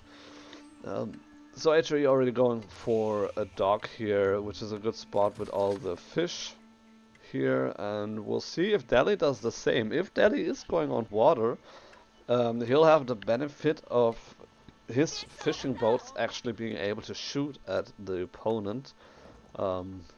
Very funny also to see the unit composition here being exactly the same, just because there's a scholar and then the scout, and the prelate and the scout on the other side. So it looks like a mirror match. It is not. And for now, DJP just playing standard. A couple of gold, food here and there. The one mosque here. So we'll see. We'll see if he is actually going for a dock at some point. For now, we have this one dock with the fishing boat here. Again, shoreline fish is not really great for fishing boats. You would prefer deep sea fish, just because they have a better gather rate. But at the same time, if it's so close to the dock, it's basically instant food all the time, so you can't really complain. So here as well, it's not a long distance here. And so at some point, if it goes to this distance, you might want to place another dock, maybe. But then again, it's also only 500 food, so it's just some nice passive, you could say passive food income here. It's kind of like a budget second keep TC in Dark Age, so it delays your feudal age by a little bit, by like a minute or two. But at the same time, your castle age will be faster. Your imperial age, if you're gonna go for it, will be faster. So overall, it's a good play to go for a couple fishing boats here. Probably 4 or 5 would be enough for now, but he is having a lot of wood income here right now, inspired by the prelate as well, a little bit of gold, so he'll macro eventually to cast to the feudal age. Dome of the Faith again from DJP, so seems to be his preferred landmark. No dock for the time being. Let's look at scouting real quick. So he actually did not scout out the dock here, so that's a little bit unfortunate. So he knows about the gold, obviously nothing special. A lot of sheep here, so very nicely done here by him. And at the latest by now he should realize something's up, because there's no way. Why on earth would HRE go on wood so heavily in the Dark Age? Plus, they might already be in feudal age. There's no Aachen Chapel here. He's going over this side. Maybe his Aachen Chapel is here. There's no Aachen Chapel here. So he knows that there's no Aachen Chapel currently built, which means either he completely mismacroed or he is going on water. So he'll probably look for a dock right now. Yeah, he's okay, he's scouting everything. Let's take a look at HRE. So yeah, also a little bit of scouting here in the base, but nothing too crazy. He knows where the gold is, a little bit of exposed, just like it usually is on Canal. And other than that, he scouted most of the map. Let's go back here. There's 3 sacred sites here, so that's gonna be interesting and important for Delhi. One is here on the right side, closer to HRE. This one is closer to Delhi. Oh, sorry, there's actually 4. I don't know why I didn't see this one here on the top side, and then of course there's on the bottom one as well. So 4 sacred sites, which means it's a ton of extra gold for Delhi, but it's also 4 sacred sites that you would have to capture and then also defend. Although you could wall here, and then you wall over here, and then you have a relatively safe sacred site spawn for those 2. And then it's also, this one is on your side, and then you can drop a keep here, and then that's safe. You can also then protect the river, the canal, and then it's only this one that you really have to contest. So gonna be interesting how Delhi is gonna play this one out. By now DJP is well aware of the fishing here, so even more fishing boats than I would have expected. 8 is quite a lot. But then again, more fishing boat just equals more food. He went for a dock here as well, like I suggested earlier. So I'm really happy that he's listening. And yeah, just a lot of extra food for him. So DJP is getting a ton of sheep as well. And the sheep do have a faster gather rate than the fishing boats have from shoreline fish. But in general, that's a very nice play, and you can see by the villager numbers that the fishing boats, they just add to that, and so you can already tell he's ahead in economy, and he didn't spend too much on it. We do have a dock here as well on the other side, but there's no fishing to be had here, so that's just I'd call it defensive dock for now. So he will not be able, or at least he shouldn't, gather food from here. So instead he would have to build a dock probably here to contest all the food on this side. But yeah, it's a good defensive dock to be able to produce fishing or like boats rather, ships from this dock in order to be able to move then out on the map, on the canal. Ghazi Raiders already here on the field, 3 in total, so we have 1 more over here, and then 1 already is there, currently just observing. Maybe he's waiting for some reinforcements, we'll see. And now we do have the Dhow, which funnily enough it looks way smaller, but it's actually kind of like the same ship. So nicely done, 2-1, and it still managed to kill 1 due to the healing in this area. So we'll see. He eventually should go for the Bagla, which also will receive a really nice buff in the next patch, as when it sinks enemy ships it will heal by, I think it's 20 or 30 health. So next patch that will be even more good. It will be even better for Delhi to go on water. Let's put it this way. And now he's moving out with the scholars. So he has 2 scholars going over, like 1 to here and 1 to the other one. He is already having 1 up here and then 1 here. So also 4 sacred sites means he has to put 4 scholars in there. So 6 scholars at the moment, which kind of skews his military numbers. So he's at 10 right now, but 6 of them are scholars, and then 1 of them is a scout. So he only has those 2 Ghazi Raiders effectively being his military right now. And the galleys. Oh, it has a Hulk as well. So the Black Line now can contest with the Hulk here. Currently chasing the galley. So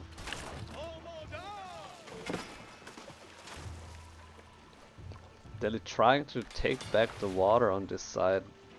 MountainAle has to retreat for the time being. There's a demolition ship, a little bit early, granted that there's only one ship there, but I mean, I guess you can do it. Nice sneaky outpost try, but he did notice it, and then with the galley was able to prevent that from happening. So we'll see if that will be effective. 3 sacred sites are already his. Now he has the 4th one, so 9 minutes and 47. He has the 4 sacred sites in his possession. So that's a ton of extra gold that he is getting from this. And you can tell by his gold income that skyrockets. But then also he also loses all his Gazi Raiders here. So MountainAle will be able to get back to getting his gold income up to speed. He's still just pumping away here all the wood that he's getting from this, which is then also will be converted in a lot of free space for his farm transition, which he probably will do fairly soon after that. I don't think currently he will go for a fast castle play in any way. Trying to decap the sacred sites for now. And he should be successful with that as well, because his army is way ahead. Again, it's 10 scholars, 9 at the moment. So half of Delhi's army is scholars, so they're not fighting units. Sneaky scholar here like that, but it's very risky as well. Same for this one here. Very, very sneaky, but I don't know if I would leave them there. Because they don't, like, you don't do anything with them. It's just population space that they eat up. So yeah, I'd rather have them do anything with those scholars, even if it's just, you know, healing them. That would be more use than just having them stand here. And eventually they will be found, and then they will get killed. So I would rather have them do something, maybe even go for a second mosque and then put them in here, or put them in here in a Dome of the Faith. There's 5 population space. You could put the 5 scholars in here, and that's fine. But either way, this way he can just retake it fairly quickly after it was decapped. So I guess that's it. That's the benefit of having it there.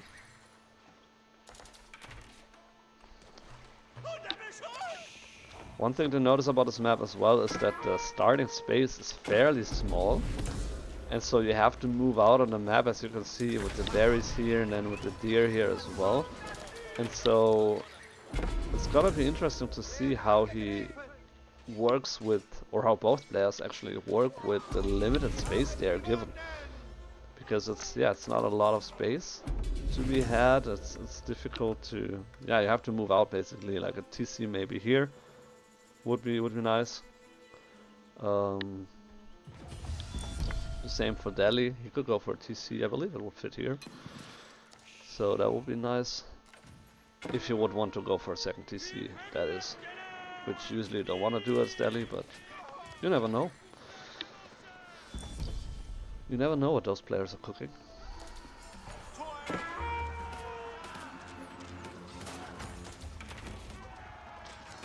Yeah, Gazi Raiders biting a little bit more than they could chew here.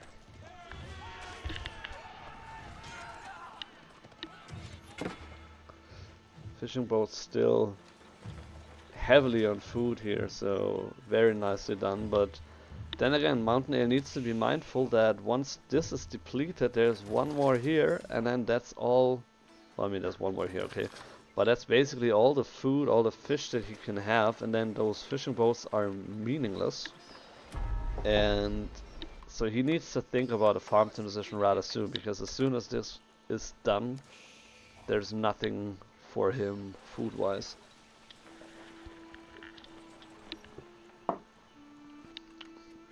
Burgrave Palace coming up. So he opts for the Burgrave Palace to have fast military production rather than the Ragnus Cathedral, because he figures that 14 minutes into the game it's not really worth it anymore, although I think he could still make it work. But yeah, I mean, having a fast military production definitely is worth it, especially against civs like Delhi, which are notorious for pumping out units like there's no tomorrow. At the same time, Delhi also went up with the House of Learning. So they already got into the Third Age. Delhi able to kill a couple villages here, so they killed 11 villages in total. So nicely done by the Ghazi Raiders. Also, since he got to Castle Age, he doesn't really care that much about the Ghazi Raiders anymore, and instead is going for the Lancers now. Especially because he has all this free gold. So he still has 3 sacred sites. So that's just a lot of extra gold that he's having. And so he can afford going for the Lancers there. So nice raid here. Eco is... Well, I mean, currently HAE is still in favor, but as I mentioned, as soon as the food is running out here, it's gonna be a little bit more difficult for MountainAle to have all the income that he needs in order to really, you know, facilitate the Burgrave Palace here. As you can see with the 5-second and 3-second spearmen, it is so fast. So you can pump out units like crazy with the Burgrave Palace. Kind of like the same with the Palace of Swabia. You can just pump out units insanely fast. But you also need to have the income for that, which he currently doesn't have. So we'll see what he's going to do here. Try to recap the site as well as attacking here. But there's a counter army from Delhi, and it doesn't look much, but it is Castle Age units. And so it could prove more difficult to deal with than he would want to. But at the same time, the focus is not really great here. So there's not too many archers here. Bololo trying to distract, but not enough. So the Lancers not being able to deal with the spearmen, of course, and so the archers not being able to clear them, which means that Delhi lost almost everything here, and MountainAle is still looking good here. So there is a Delhi army hidden somewhere. I am just wondering where exactly, because the army numbers again, so 14, so that would be 31 military units from Delhi somewhere, but I don't see them. So there's only the 2 Lancers here, but I mean that's clearly not enough. And then just a couple units trickling in, but yeah, you can see the rally point was set to somewhere where it shouldn't be, which means the crossbows just die senselessly. So that is very, very, very unfortunate.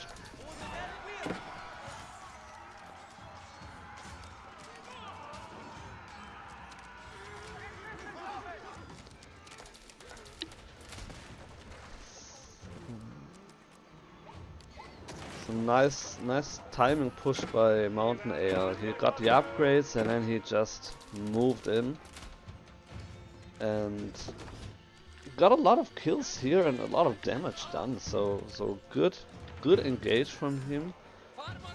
I like the archers here in this position to try to get the supply line here, but then again it's only archers and not crossbows, so MountainAle doesn't even care about them. Or does he?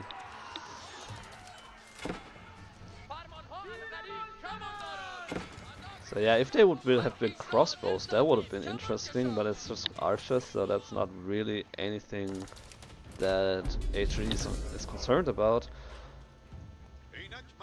A couple of crossbows and lancers, so in general that's a good idea, but it also needs to have the proper number. Because otherwise it's just, you can have the best unit, and counter something else. But if you don't have enough of them, it doesn't really matter anyway. So a little bit of engagement here. Nice getting off the Landsknecht. Because that would deal a lot of damage with his cleave attack. But then again, it's just crossbows and there's spearmen and horsemen, so not really the best response to them, because they're unarmored units, so they don't really matter. They don't care about it, and the high damage doesn't really matter if you're only attacking every 2 seconds. And so MountainAle doing a really good job here with having such a versatile army composition. He has Landsknecht, men-at-arms, he has veteran spearmen, he has some Landsknechte, and he also had horsemen. So just everything basically. I mean, okay, except archers, but you don't. Some HRE players don't like archers. And so it's just a melee composition, but it's a very versatile composition nonetheless. And so doing a very good job with just throwing off the Delhi army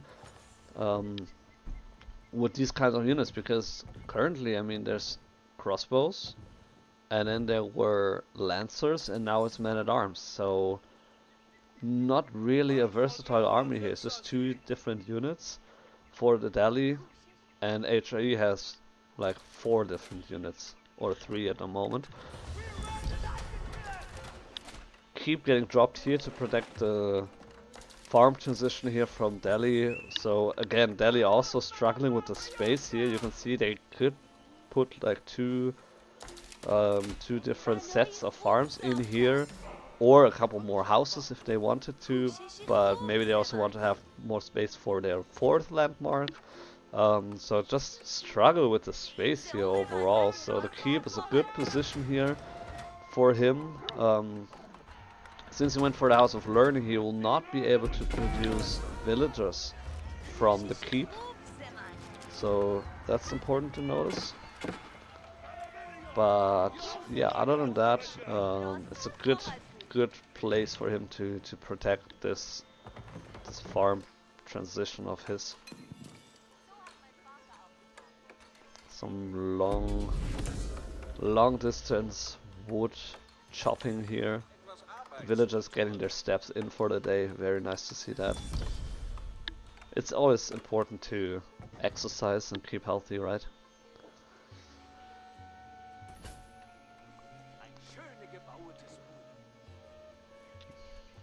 Meanwhile, he is also moving out on the map here, going for the berries and then also going for the deer. Also decapping with one of the villagers, so nicely done here as well. And just massing up some more. Well, I mean, not really massing up, he just put some in queue, but his army is looking fine for the time being. But yeah, he's currently struggling with food. There's the farm transition I was talking about, but it still takes a while, because he was relying on all the food here on water. And then he lost all of that basically, besides this one here. Funnily enough, he could have continued to get all this here, but he didn't. So he could have put a dock in here, and then maybe one here, and then just get all the food here as well. I didn't see if he deleted all his fishing boats, or if they were destroyed, because Delhi also had some fishing, some ships here. But I don't think they moved out, so he probably destroyed them to make space. So he could have actually, in actuality, could have continued fishing. So that would have helped him with his eco issues.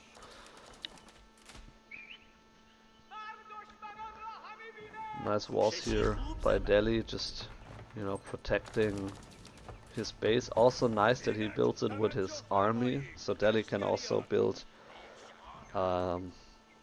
walls and palisade gates with the military, so he doesn't need to spend villagers. He's doing it now here, but I mean his army is not there, so it's fine to use it this way.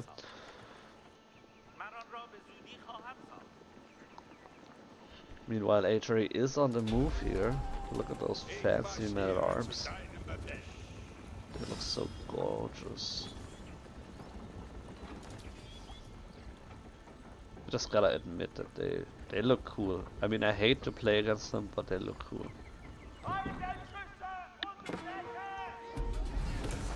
Poor Scholar getting completely destroyed. Even the wolf wants to take a bite of that.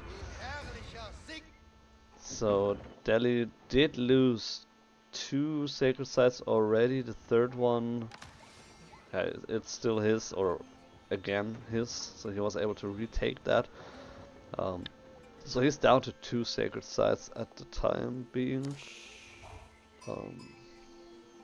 He kind of forgot to build a mining camp, I suppose. Or where? No, actually, okay, never mind. He built the walls with that and then he went back.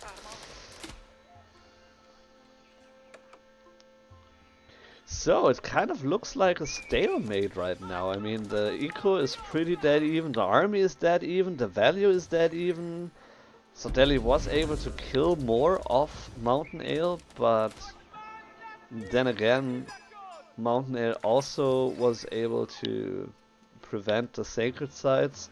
The one thing that's definitely heavy in favor of Fort Delhi is the relics, because DJP currently sits at 5 relics, so there's 3 and there's another 2, so all of them, in other words.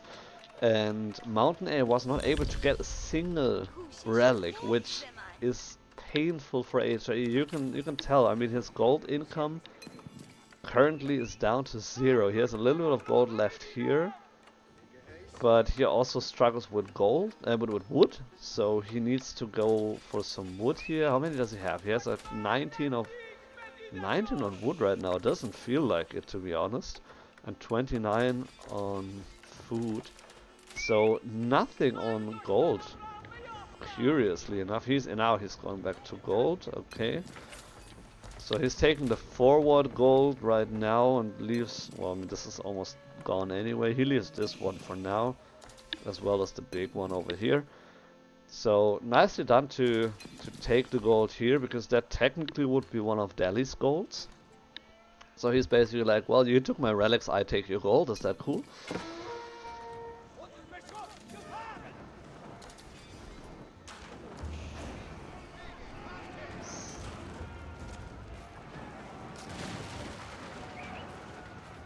He's trying to breach there over the top side. I don't know why. Well, I mean, there's a keep over here. So he probably doesn't want to contest this one here with the towers, with the keep. There's ships over here. So he probably wants to go all the way over here. But he needs to be careful that he's not moving too close to the water, because those Baglas will really destroy him and make his day in a negative way. Demo ship trying to bait the units in. That is so funny. But he needs to be careful, because the Springles also are pretty good against ships. They got a plus 65 bonus against ships. And so they need to be careful here. This is a MVP villager here trying to torch this Springle, and almost successful in that. So very nicely done. A couple of mangonels here on the side. Tower elephant, war elephant rather. I don't know where it's going, but well, not even attacking. Oh, now it's attacking the Springles.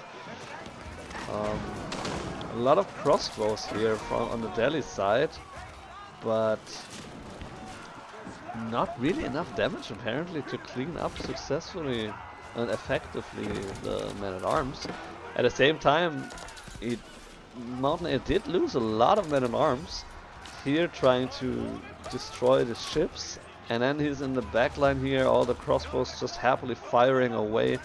The ram is now left alone and is gonna die. So now the army value is a completely different story. It's, again, I don't want to do math on stream, but it's like 75% more Delhi than HRE, I think. Plus also, in the meantime, we had a couple Ghazi raiders coming into the base of the HRE and killing a lot of villagers. 35 villager kills currently, and also a lot of idle, 25 currently idle, so it's basically 80 to 40 right now, villager. So Delhi currently sitting on twice as many villagers as HRE. Now he's going back to work, but very, very nice raid. So great timing here with the fight in the middle, and then just knowing that the attention of HRE is in the front, and he can easily raid with a couple of Ghazi raiders, so not much investment and a lot of payout instead of it. Only thing that Delhi really is lacking right now and should try to do is get back the sacred sites, but this one is for now safe because of the keep. And then there's this one here, which you can easily take, and this one is also free to take. So this is the only one that he can right now not take. He is trading actually, so he took the space here to go for a couple of markets. But yeah, this map is not super great for trading. If the trade post and the sacred site would be reversed, it would be a different story, but for now it's just 47 to 57 depending on which of those three markets. So basically 5 gold more the further the market is out. So not a ton of gold, and in a way, in a sense, he doesn't need the gold. He's fine with gold. He has the 5 relics, I mean. So he should be fine with gold. I don't think he needs the extra traders. But he's going for that. Palace of the Sultan coming up. So some free elite tower elephant for free. So that will be a nice addition to his army. But speaking of army, I mean, if you look at the population right now, 191. So it takes 2.5 minutes for one of those tower elephants to come out. And he doesn't have a lot of population left, so he has, let's see, 20 scholars, and then another, how many is that? 13 traders, so that is 33 units that he cannot, like, otherwise could have as army, and so he, yeah, again, I don't think the trade is worthwhile. It's nice to have, but he doesn't really need it. He has 3,000 gold. Like, what more gold do you need, man?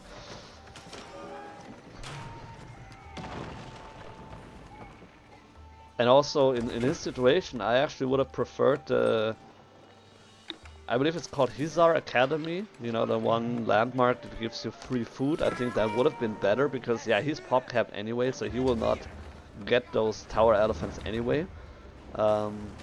And he should probably look for some stone walls. I mean, he would need stone to go to do that, but they breach through the walls so quickly, and now it's just, they will completely destroy everything in that path. The trade gets spotted out, which is not, you know, the worst thing in the world, but it could be difficult. On a bright spot, he does get more population for the tower elephant, so I guess that's a win. But that poor trader is not going anywhere. And now the HRE units are just streaming in one after another. And where is the Delhi army to take care of that? It's moving on here, but it takes forever to get here apparently. And now look at this. Tower elephant cleaning up, doing so much damage with the hand cannoneers on top. So definitely a unit that HRE needs to be wary of, and you can see it's already almost cleaned up here. There's not much left here from HRE.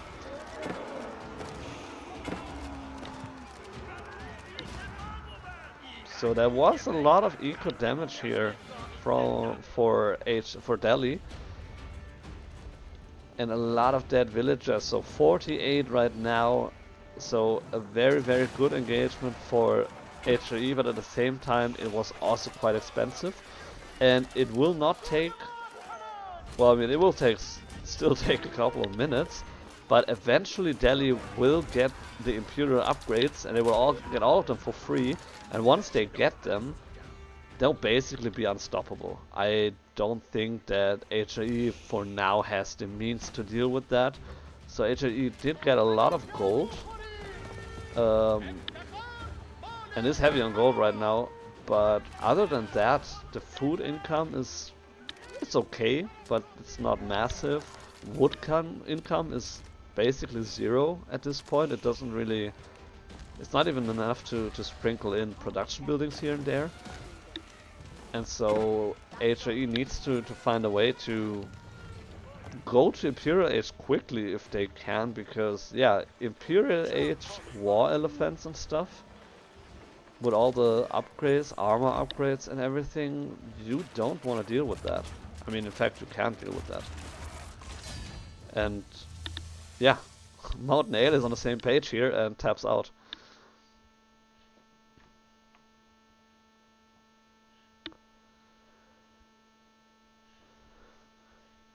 Well, very nice game. A lot of back and forth. I liked the water play in the beginning. I liked it a lot actually. So that was a good play by. Let's go. Let's move back to the lobby here.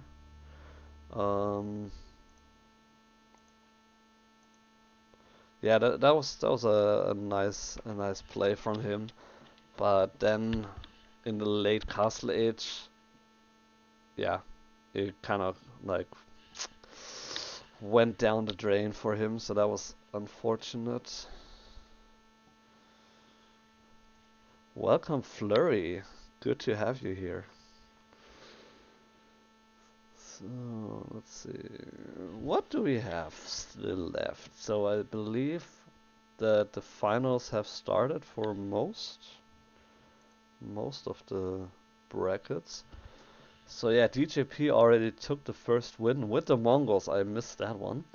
So they already moved on in the meantime to the finals and are waiting for either MountainAle or Jill. So that's gonna be a good and exciting finals. Let's see, bottom bracket already started a couple minutes ago. We'll probably pick a game of those. And then let's see, top bracket already started and is well on their way in the semi-finals. Let's see, okay, Askalat. Oh, Askalat is already actually casting the Mongols against Chinese game. So DJP against, I'll call him Bot. I don't know how you would pronounce that name. It's really difficult for me. Alrighty, chat. Any suggestions? Bot, top, or mid bracket? Let's see.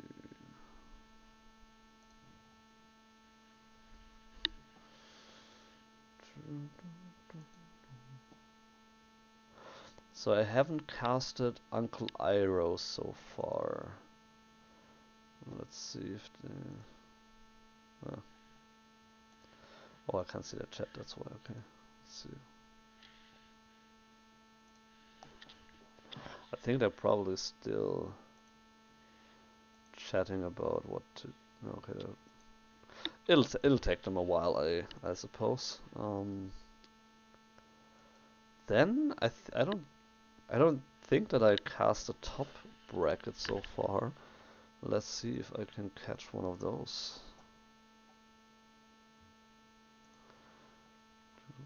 Oh yeah. Wonderful. Alright, then let's do that. Close this one here. Oh, that's gonna be a good game. Switch back.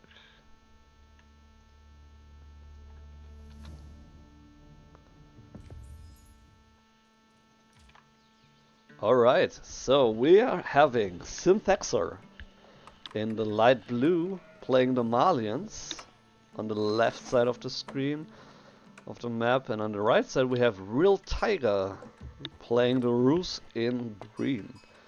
Again, hunting cabin, house opening as usual. So probably gonna be a somewhat similar playstyle to what we witnessed earlier. We have the pit mine with a couple houses coming up of the other side. Nice pit mine in the back. He can, well, I mean, if he gets those two trees on the way, he can also get some more houses here.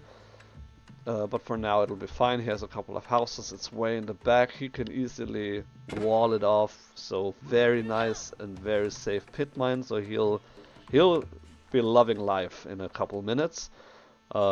Berries, not really interesting for Malians. Stone, not really that interesting for Malians.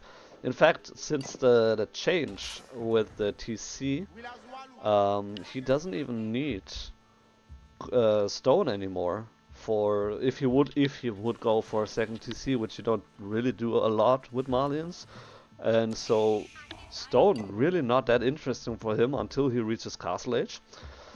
So we'll see how he will play that one out. 3 scouts for now with Roos. Let's see if he will go for the pro scouts as we saw earlier in the game, because if he's going for 3 scouts, that kind of suggests that he is planning to do that. And that might actually be the current meta. I haven't really watched Roos meta until besides the initial, trial and error things that people tried with Roos, with 2 hunting cabin openings and all that kind of stuff. So maybe that's the regular play style for them. Let's look at the scouting. So Synthexor went all the way to the base, then one time around and then moving back. Getting quite a lot of sheep here actually. So at 9 at the moment, there's 1 more, 2 more, so he'll be at a good spot. Annoying scout on the other side. Let's see what Real Tiger did. So yeah, in the middle, then on the sides, here and there, just covering the whole ground with his 3 scouts at the moment. Good timing for the Golden Gate. So you can see the macro is on point. There's almost no wasted, so to speak, resources here. And then he is going also finishing that with going on gold there as well. So Golden Gate, as we've seen more recently. Mansa Quarry in the front here with the Malians, which definitely to me suggests the cow boom. I mean, all this open space definitely suggests the cow boom. If he would not go for the cow boom, he probably would have placed the Mansa Quarry here in the back or maybe to the side. But placing it in the front because, yeah, you don't really care. It's still under the TC, but you leave all that open space here for the cow boom. So probably no second TC play here, and since the new patch didn't hit yet, probably still the cow boom. Gonna be interesting. We're gonna watch that closely as it unfolds. We don't have pro scouts for now, so just a couple of scouts trying to find as many sheep as possible. And also be as annoying as possible. It's almost at half health here, so the Malian houses, they're cheaper, but they also have less health than the regular houses. If you compare them, 750 to 500. And so it's easier to torch them down, which is especially exciting if you're a Mongol player, because then you can get to the bounty, to the raid bounty faster, but nonetheless they go down so quickly here, and that's also just the gold income decreases. So each house increases the the income by 25%. So that's another 25% bonus that he lost right now. So he'll have to deal with that eventually, but it's not really painful right now. And options for second pit mine is one here in the front or this one. I would prefer this one. Build a wall over here, second pit mine there, and then boom, then you should be pretty safe. There's the mill with the wheelbarrow coming up, just standard stuff. currently nothing else. So we have a 4th scout coming up, but no stable, no archery range. Also no wheelbarrow, so currently Real Tiger not going for anything eco-wise except for the professional scouts. So he'll probably transition from annoying to then taking the deer home and then getting all the extra bounty from that.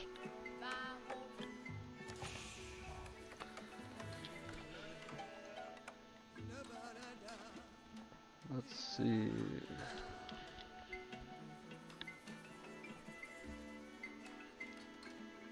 Yeah, this all looks very standard to me. Did he get any tickets? He still has 3 tickets right now. So I don't think he uses them. Definitely not going for a second TC right now. So he's not macroing for a second TC. He went for the Wooden Fortress now, so he'll get a good food gather, or wood gather bonus, right? Gather. But other than that, still no wheelbarrow, no horticulture. He is going for the double broadaxe, which is insanely good upgrade for him in this situation here.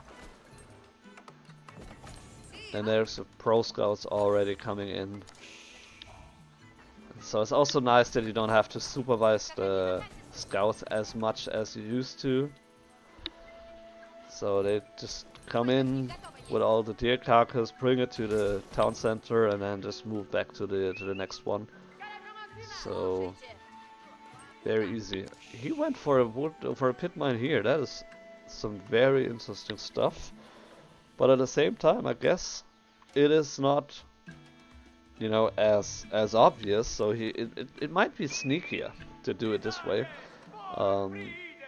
He also apparently doesn't plan to mine something manually from it, because it just builds houses around and not a mining camp. So it's just a sneaky pit mine over here. So I think it's a good idea, because this side of the map is not really interesting for Rus. The sacred site is close by, but Rus also doesn't really care about that. Eventually, due to the relic here, Rus might be aware of it. But other than that, it's a very safe pit mine, even though it's so far out. So that's quite funny. 2 stables coming up here for the Rus, also with some early knights coming up. But currently nothing really military-wise here, besides the scouts, of course. So a couple knights here in Q3. There's another stable coming up, so 3 stables here for Real Tiger. He's going heavy into the knights, it seems, which is fairly easy to be countered by the Donzo. So it's an interesting and yeah, high risk play for sure with the knights, but we'll see. I mean, those are all very good players, so I expect a good microing from him and not mindlessly running the knights into Donzos, I hope. So, I mean, to put it straight, they're both Conqueror players, they know what they're doing, so we'll see some good gameplay for sure here.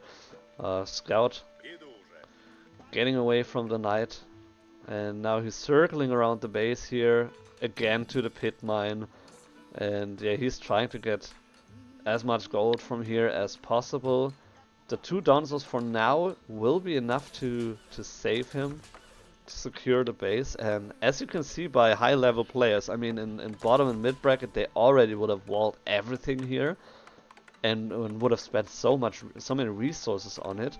But top level player, they don't do that. They just have what they need, you know, and now he's starting to wall, because now he's like, okay, now I actually need walls. I didn't need walls the last 5 minutes, I need them now, and that's why I'm building them now. And so very nicely done here. But then also very nicely done here, getting the Donzos, baiting them with one knight and then moving in with the other. So very exciting play here from those players. Currently no villager killed, but that's gonna change soon. There's the first villager down. Donzo still chasing him. And then there's more knights coming in, and so 2 villagers down, Real Tiger a little bit ahead now. Then there's more Donzos here. So being able to chase away the knights here, but 3 villager kills for Real Tiger.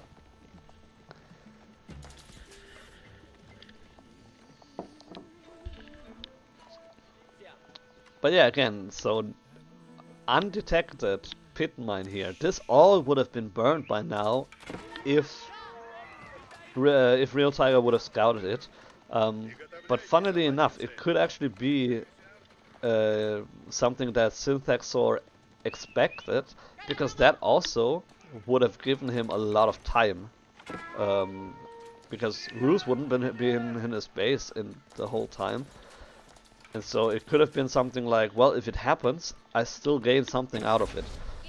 So it's kind of like a 5 level play here.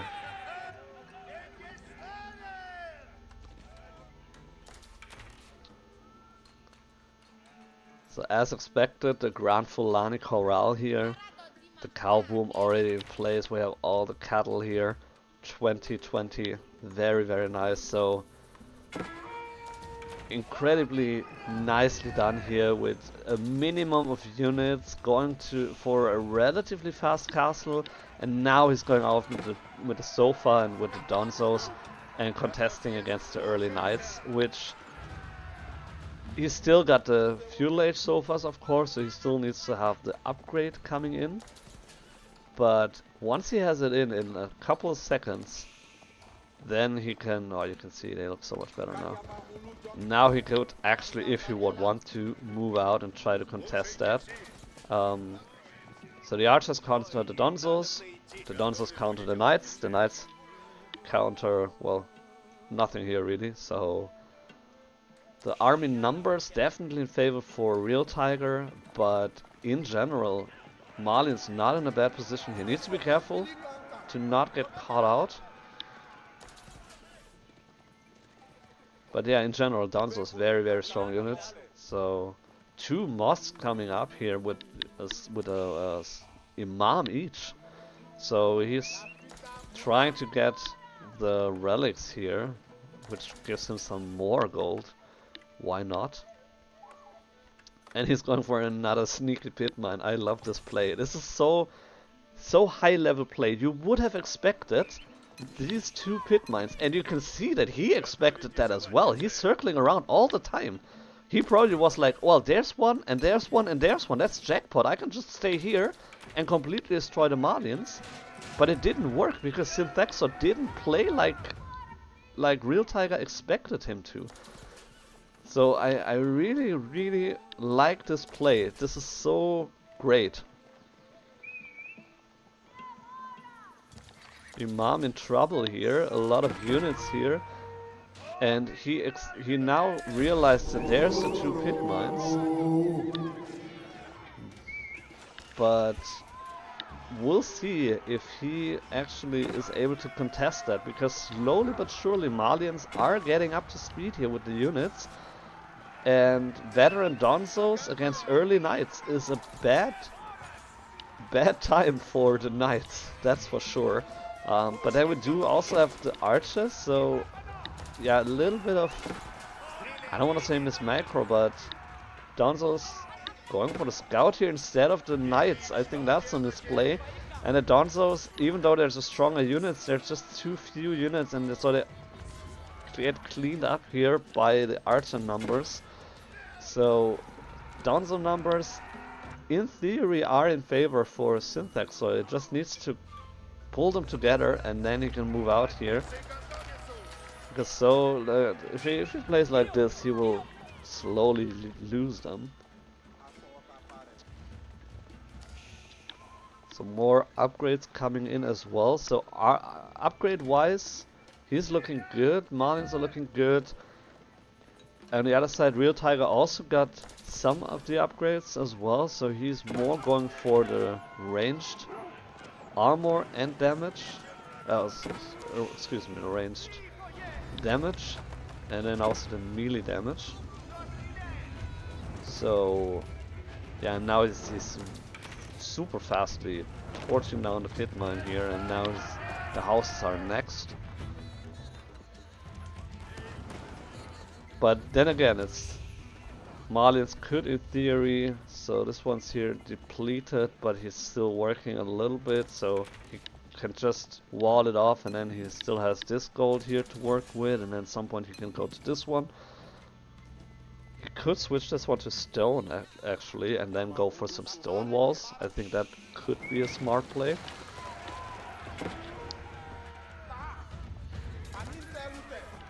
And now he's reclaiming this side of the map, walling it off, and unfortunately he didn't really, so he tried going for the relics, but he didn't really go far with them, and so unfortunately he still has 0 relics, even though he invested some gold into going for some imams. He has 1 imam here, going for this 1 relic on his side.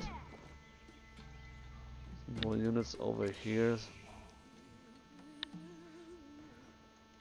So yeah, this is completely destroyed here. But again, it gave Synthexor a couple minutes, and mind you, each minute like he gains, this is so much food that he gains for free, and then it's also so much gold he gains from the monster quarry and then from the pit mine. Even though, you know, even though there's no gold left, it still produces close to 100 gold per minute. And then there's the second pit mine over here now, and he still has this one, by the way. So yeah, Real Tiger destroyed this one, but there's still one over here. So definitely a good position for Malians to be in. The cow boom really putting in the work here, all the free gold, all the free food, and you can tell by the numbers, the army numbers. But then again, we have a big raid coming in, the knights here in the Malian base, trying to get as much damage as possible. But it's kind of difficult to find something here, and then you're stuck in between the houses, and then there's sofas and donzos, and it's not really a fun time here. So not a ton of damage to be found, because those are not farms where there's villages, it's just cattle. You would have to burn the cattle ranches, which he's actually doing right now. And so if he manages that, this is gonna be really, really annoying for the Malians. So if he now kills the cattle, then that's gonna be super, super annoying. But for now he's just burning the cattle ranches. So we'll see if that's a dead cattle here. But at the same time he also is losing quite a lot of military here. And I believe at the same time we have a counter raid here. Well, it's not even a raid, it's more like a full-blown attack here from the Malians. And that's actually the deciding game fight here. Completely destroying the Golden Gate, which prevents him from trading any more units, resources. And that's where Real Tiger realizes he can't compete with that. He didn't do enough eco damage. His army is not where it needed to be, and he taps out. And yeah, you can tell. So I really like the distinction between villager count and economy count. So if you look at villagers, you're like, well, Rus was ahead like all the game. Like, what's wrong? But if you look at eco count, it actually is like, you know, that's where like the cattle came in, and then there's again like the Malian, the cow boom in general, the Grand Fulani Corral. And so even though he destroyed like a pit mine here, or was it there, I don't know, it probably was here, and killed a couple villagers, that's all cool, that's all great, but it really doesn't do a big dent into the does a big dent into the Malian eco. And so he wasn't able to really damage him. And so if you look at the eco count, not the villager count, you actually realize like 3/4 of the game Malians were ahead of the Rus, and quite substantially actually. So that's really, really nicely done. Even though the army, like Rus had a great army, but it didn't do the damage when it needed to. So right around the Castle Age timing here. And then you also still have to fight with feudal knights against Castle Age donzos, which is no fun at all. and so that's why. Yeah, it's just a matter of deciding when to go castle, when to age up, when to build more army, when to go for a second TC maybe, something like that. Because you could have gone for a second TC and that could have changed a little bit of the eco difference. But overall, yeah, high elo play here, very nicely done execution wise, and just the thoughts behind the decisions were really nice to see with the sneaky pit mines. Really fun to see that. I really enjoyed that. So, and yeah, Synthexor was able to get one relic eventually. So that's that's something. All right, switching back to the lobby. Let's see. So that was the one game we watched. Synthexor against Real Tiger. So Synthexor currently with StompingHoof, one of our most prominent top bracket winners. So maybe he will be able to take a win against StompingHoof. Um, maybe we'll take a look at that later on. Let's look at bottom bracket for now. Still going on in the bottom brackets. We could pick a game from them. Let's see, middle bracket. So Jill won against MountainAle, English against Delhi. So nicely done. And now DJP is playing against Jill in the bottom bracket finals. Alrighty. So in the chat, Iroh has been mentioned. And I am inclined to watch that. So let's see. Let's see if I can find it. You know, I don't wanna hype it up if I can't even find the game. I can't observe the game. That's unfortunate.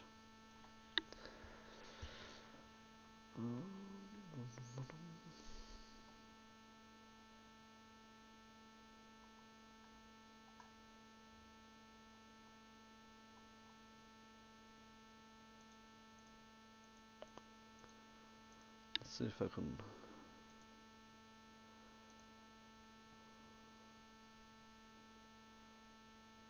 Hey.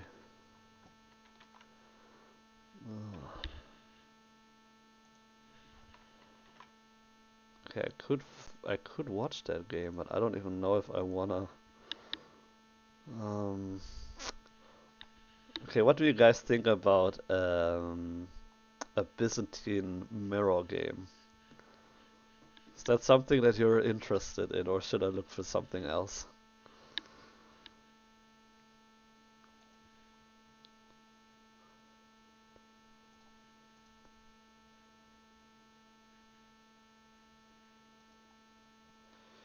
So,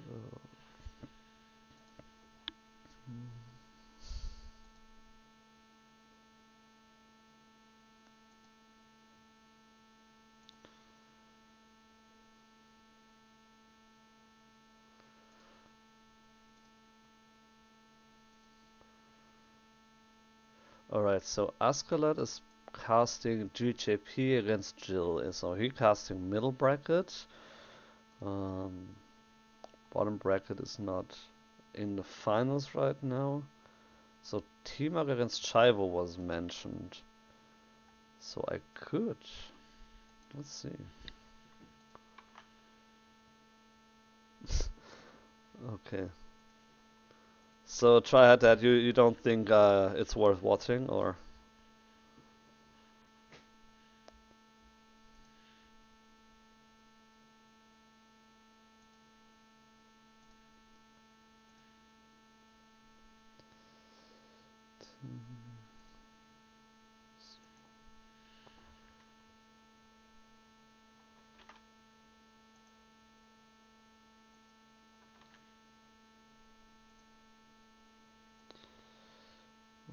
Let's see.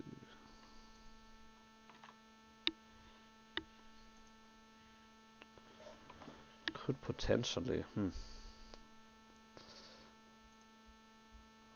Well, I think I'll take that. If I can find the game. Let's look real quick.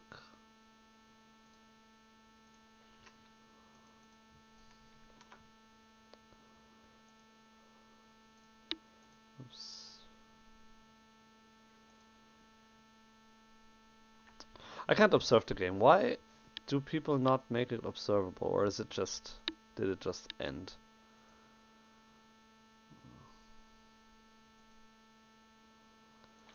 Oh.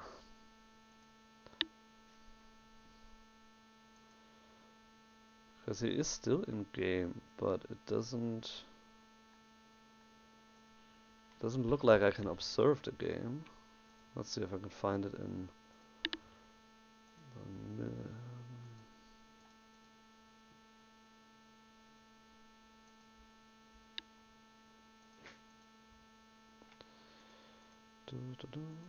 So 2 players, apply.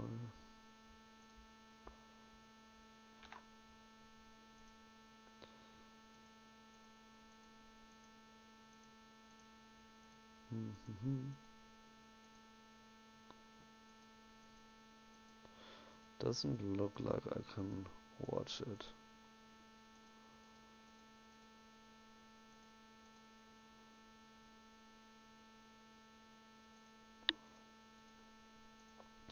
Well, then, if that's not possible, then I would say we'll go to the top bracket finals, because that is actually observable.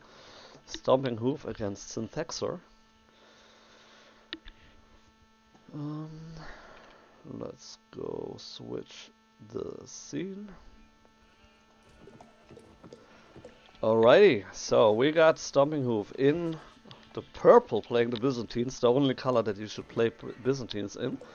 On the left side of the map, bridges, and on the right side we have Delhi, played by the Synthexor in light blue, going up with a mosque, house, and mill, just the standard stuff you do as Delhi. And then the other side we have the also standard stuff, almost standard stuff, with the cistern and a mining camp, but it's actually a double mining camp because he's also going for the stone. So that's gonna be interesting what he's going to do with all this extra stone.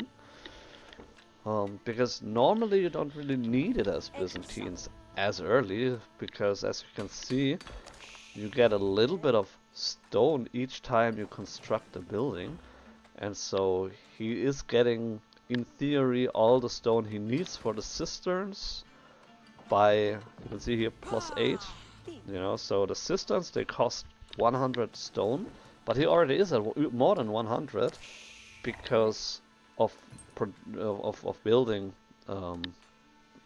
constructing buildings. And so I wonder if he's going for a second TC, but the thing is, even if, you don't usually start going for stone in Dark Age, so that's gonna be really interesting to see. I'm gonna monitor this one closely. Let's take a look at scouting. So StompingHoof, he doesn't care about the opponent, he just went all the way around his base, collected the first initial group of 7 sheep, and then he'll move over. There's another one, and then he'll move over to the top side of the map, and on the other side, Synthexor kind of did a similar thing, walking around all the way here to the middle to grab some sheep, then go around the base to return them. So he is currently at 11 sheep. So, and then they probably meet in the middle of the top side map part here, and then have a chat. So let's see. They will meet shortly. So again, bridges. We had it earlier. There's a market here in the middle. Middle top part here, sort of, with the war elephants and the Shuganu. Could be interesting for Byzantines, although it is kind of far away, so I don't think he will do something with this. But you could.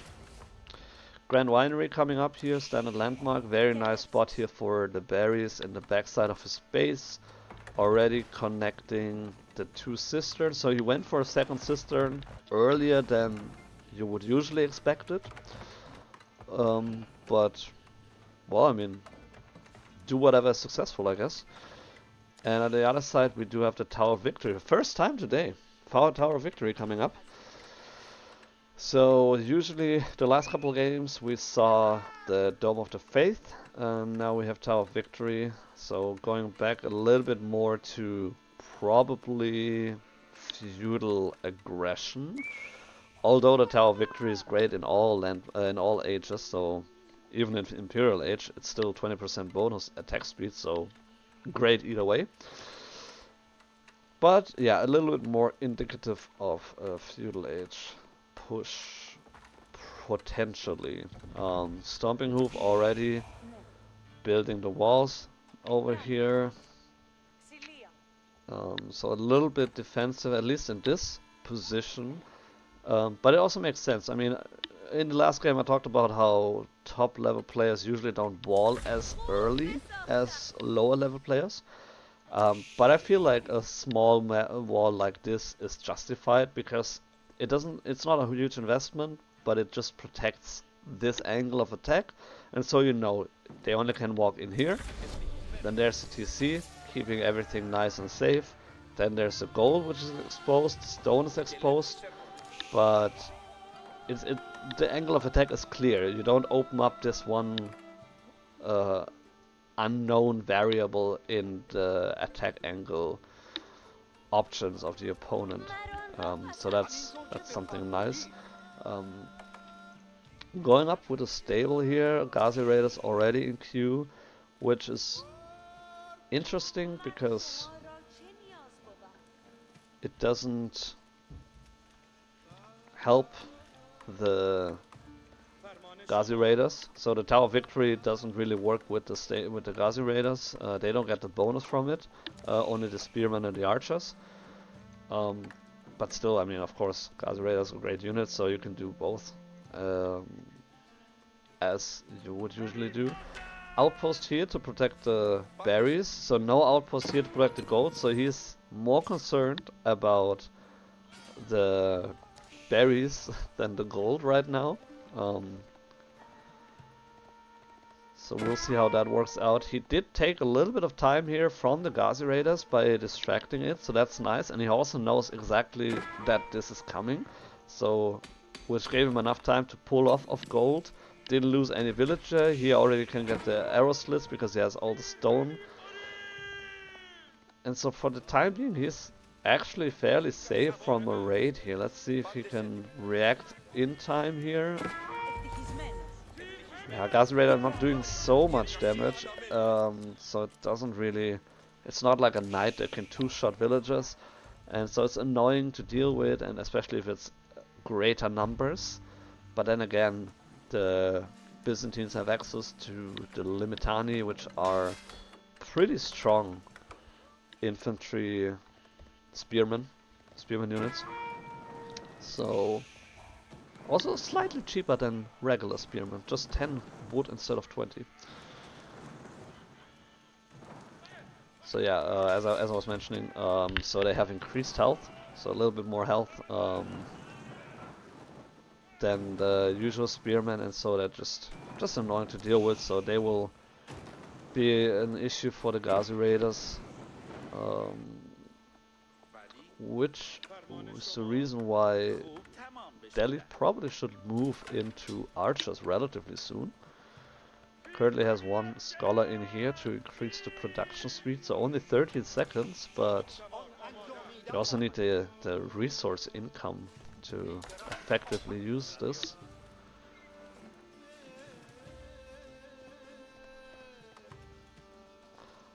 Delhi is moving out with 2 scholars already for the sacred sites. Did he already get... I get it. Yeah, he got it. So he will be able to capture the sacred sites as we speak.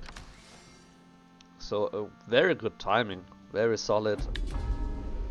Before minute 8, already moving out to get 2 of the sacred sites. I wonder if he... So he doesn't have more than 2, so he'll probably move with this one down to the bottom side later on. And again, bridge is fairly simple to wall this part off and this part off, and then you have the whole island safe. So it's even though it's a very open map, due to the bridges here, which are the only entrances where you can enter the top and bottom part, it's pretty easy to actually wall it off effectively. And then you just have the middle one where you get the stone, you build a keep, and then you can push from there on out.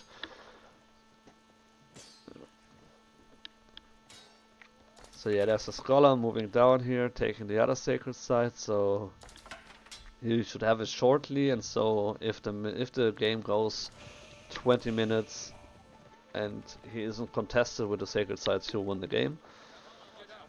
At the same time, we do have a second TC for StompingHoof, so that's one of the reasons why he went for stone in the beginning. Again, a little bit too early in my taste, but at the same time it is very exposed, so maybe he was like, well, I take it now while I can, and then I can move away from it. So second TC for Byzantines, not extremely unusual to do. Very few production buildings right now, so only one stable, the barracks, and then of course the mercenary house. There's the third sacred site, so 10 minutes going, 19 minutes and 50 would be the end of the game. But we'll see what StompingHoof has in store for us. So he will get his eco ahead a lot in the next few minutes. Which means he still has close to 10 minutes to deal with that, so he can go probably Castle Age in this time, if he wants to. And then just move out with a strong army and then just contest it. And in theory, this is nothing that he should have an issue to deal with. So currently housed actually, so he needs to. There's one more house. That's good. And there's the Gazi Raiders coming in. Tower is already constructed, or close to being constructed, but he's now it's being constructed. If he garrisons the villagers now, he actually does a little bit of damage there. But where's the Limitani? There's not much here actually, so the Gazi Raiders being able to clear this one up. So very, very nice timing here from Synthexor, being able to move in here. And to clean this one up, he has to retreat with the villagers, so even though he got an outpost there, it doesn't really matter because it's not doing any damage here. And then there's just a couple of Limitani, but I mean, if you trickle in like one by one, there's enough archers here with the 20% bonus attack speed by the Tower of Victory to deal with that effectively. And so the numbers were not there. The unit composition was good, but the numbers were not there. And so Synthexor, very nice attack here, making sure that Byzantines is not getting any more gold. Also, this one got decapped in the meantime, so that's a little bit unfortunate for Synthexor, but he's not too concerned about it right now. Going for 2 rams at the moment. Gazi Raider against Horseman, I know who's gonna win this fight. So 2 rams coming in here from Delhi, getting all the upgrades in the meantime, so that's gonna help him as well. Just good amount of units here of Gazi Raiders. So as expected, the Gazi Raider takes this one. And there's a Limitani coming, but that's a little bit too late to the party. And there's the walls coming in from Byzantines, but I don't think this will be here in time. 4 rams currently being constructed, and the army value is just 4 times in favor for Synthexor. So even though he lost one of the sacred sites, which is unfortunate, it doesn't really hurt him much. unless he planned to go for the Sacred Victory, which apparently he did not. And so it's just yeah, a small setback for him. And just a good amount of army here, and now he's moving into the right side of the base, which is gonna be a big issue for StompingHoof, because there's where his production buildings are. And so if Synthexor can successfully destroy the production buildings here, it doesn't matter what the income from StompingHoof is, he can't produce any units. And so that's gonna be an interesting fight here, and potentially game winning actually if you look at it. So there's the Limitani and also the longbows, but a good connection to the Ghazi Raiders. A couple of Ghazi Raiders already falling, a lot of horsemen there as well, so army composition definitely in favor for the Byzantines. Ghazi Raiders, the numbers are still looking fine. And not able to get onto the longbows. I wish he would take a couple of Ghazi Raiders and put them on the longbows here. Some more coming in as well. Now he realizes that these are actually the ones you want to be engaging on. And the Rams didn't really do a lot here so far.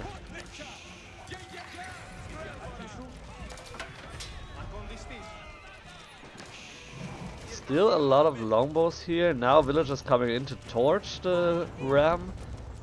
There's only like one Ghazi Raider, which is also dead now, so good defense by StompingHoof here to protect his base. He didn't lose a lot here, actually. It's like one stable and that's it. So he lost one stable, didn't really hurt that much, and now he's in the offense. There's some more units coming in from Synthexor.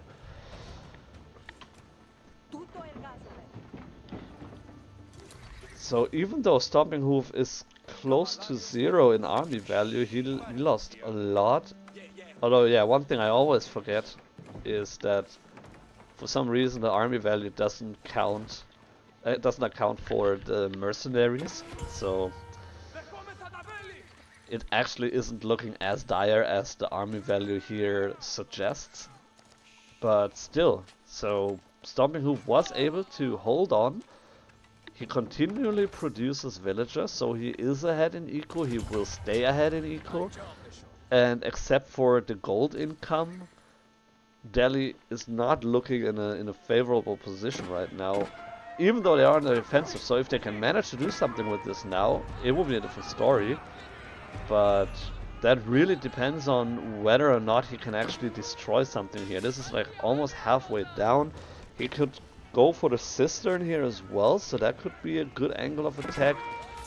He's going for the main TC for now, but I don't know if it works. At the same time, there are no horsemen anymore, so that was a good point for StompingHoof to have so many horsemen, which he doesn't have anymore. So his army didn't recover, and there's a big attack already again for him. So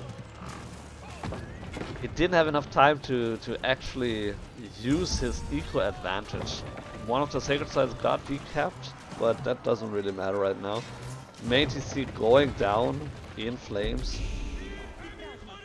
One TC still standing, and Synthexor has his eyes on the second TC as well. If he can break this one, the game is, well, not over yet necessarily, but it's not looking good for StompingHoof here.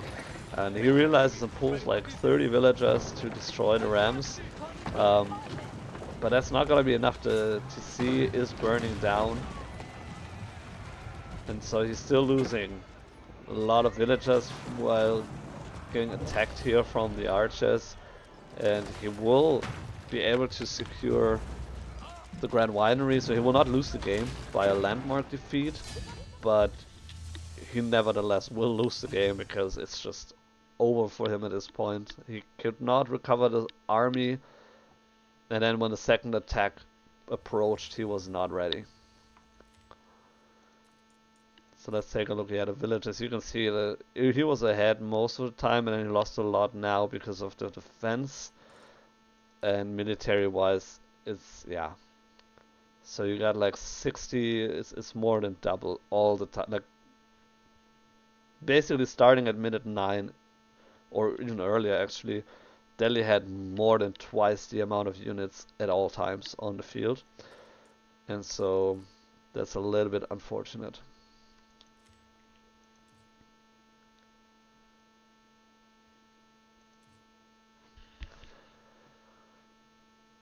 Well, that was the first of our best of 3 series. Let's go back to the lobby real quick. So let's check out how it's looking right now. So this was the first game. They should be in the second game already. Let's see real quick if I can find it and observe it. It does look like it. So let's jump back.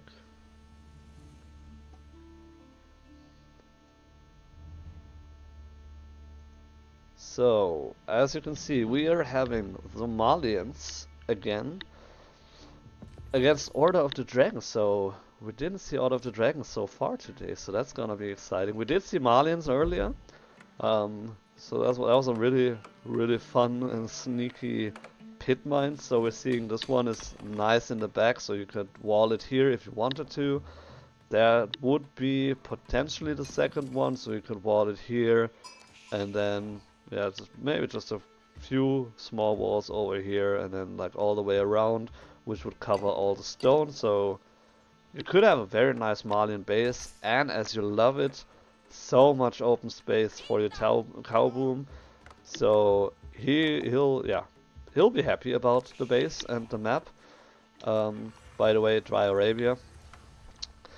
And on the other side we have StompingHoof, Order of the Dragon. Already going up with the barracks, so that is a risky move, especially because Malians already scouted it out. So it could be a bait barracks, you know, so you build it just so to scare away your opponent and be like, oh shit, I need to build military as well. So maybe he's not gonna do anything with it, especially now since it has been scouted and he doesn't have the option to attack him without him knowing about it. The surprise, but we'll see. He actually goes for a Gilded Spearman. I mean, yeah, that's the only unit he can build, but he is going for a Gilded Spearman, which they're super strong compared to regular Spearmen. They're basically like twice as strong, but also, you know, twice as expensive. So, or like almost twice as expensive. Well, actually, they are twice as expensive. Anyway, math is not my strong suit, so he will try to get in there with the Spearman. And even though the Malians could go for Donzos, you're not having a good time against the Gilded Spearman. So it's gonna be interesting to see what he can do with that. In the least, he could prevent any villagers from gathering here. So that's at least one thing he will definitely achieve with that. And other than that, he'll just go for his spearmen. Again, they're more expensive, but they're also better because, you know, more health and stuff, and more damage if it comes to it. So first attack here. Then even the torch looks stronger. It looks really nice. I don't know if the other civs look as nice. They probably do, but I never bothered to care. So yeah, going right for the pit mine here. Also, his torch attack is also stronger. So he's dealing 18 torch. If you compare that to 10 of other units of the villagers, for example. So 2 Gilded Spearmen right now, nothing else in queue so far. So he'll get it down relatively quickly. So we have the Monster Quarry coming up as usual, which will mitigate a little bit of the damage here. But of course it's still super annoying, and again, even though the Donzos, you can't really deal with that because they will just completely destroy them. And so for now he's forced to just wait it out basically. But then it also delays his timing so he's still not, I mean, yeah, kind of close to feudal age, but it still takes a little bit of extra food for him to get there. Pit mine almost burning, so that is good to see. Let's see, scouting wise, I mean, they scouted most of the base already, so he went all the way around. He knows where the gold is, where the stone is, berries, so that's the most important information he needs to gather, and he as well, he knows where the TC is at, and stone, and there's the gold. He's trying to repair it, and he's going for the archery ranges, which is a good call.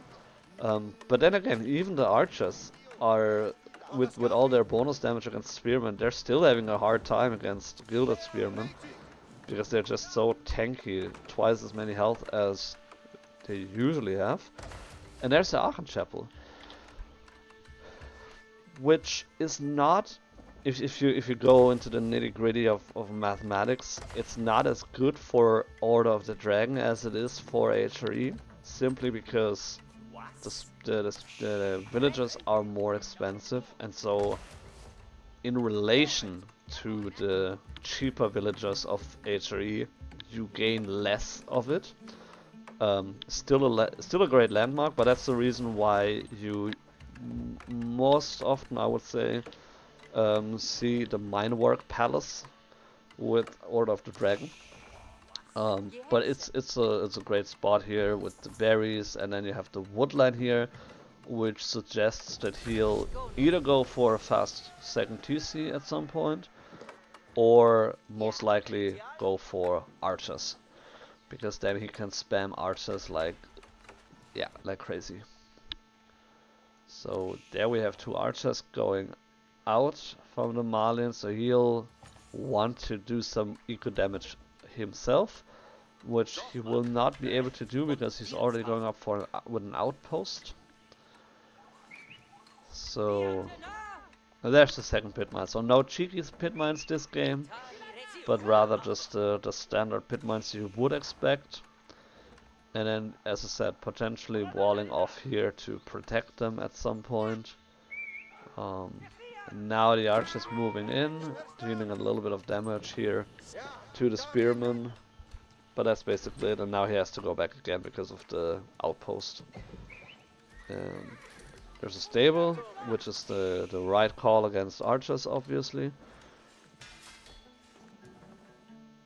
And then there's it. And then the stable to counter the stable.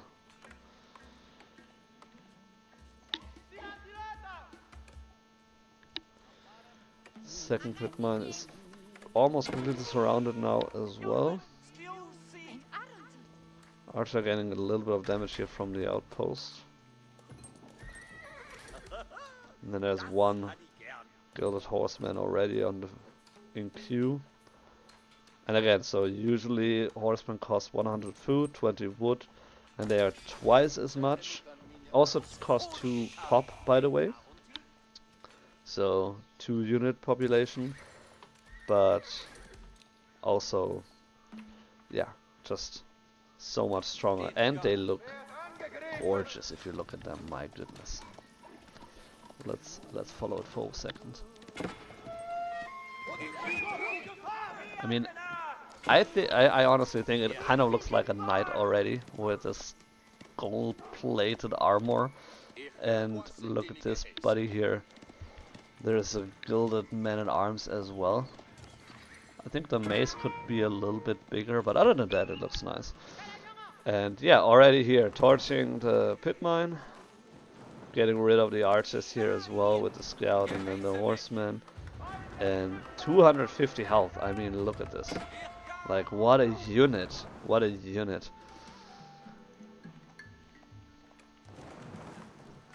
Yeah, pit mine already burned almost to the ground. He could have even gotten the the gilded spearman torch bonus, so that would deal area of effect, so AoE damage. That would be fun, but I don't actually think that it's not super expensive, but I don't think it's really worth it. I mean, I don't know if it actually would deal more or faster damage then, but either way, so that's one pit mine less. And so right now the Donzos are a good call, and there's no archers on the side of Order of the Dragon. But then again, it's you poke them once with this one javelin you can throw, and it doesn't really, like, how do you deal with this if you're only having a couple of Donzos? And so he's forced. He wanted to do the cow boom, as you can see, but he's forced now to react with that. Also, the cow boom doesn't work if you don't have gold to actually buy the cattle, and so this is a very problematic situation for him. Also, he's losing the pop because of the houses, and so he needs to be mindful of that as well, so he doesn't get pop capped here. So he's down to 45 right now. He has a 33, so 43, so that's very close to being housed. So he now needs to build houses here, which you don't want to do as Malians, but he's forced to do that. Now he's walling off here, so to at least protect this one pit mine he still has. But yeah, not a fun position for him to be in. And this other horseman is circling around. Yeah, just to make sure that there's no trade here. I mean, if he would trade already, which I don't see how he could actually do it successfully. And then also to make sure that there's no pit mine being constructed here.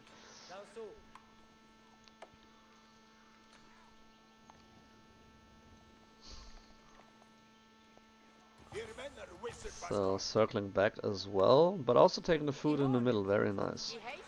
So he's moving out a little bit, and yeah, you can tell he takes advantage of the map control that he gained. And why shouldn't he? So very nicely done here by StompingHoof. Synthexor is moving out with quite a sizable army, smaller than Order of the Dragon, but Order of the Dragon is not all in one place, so depending on where he can find some units, he could actually completely wipe them out if he could get a good opportunity for that.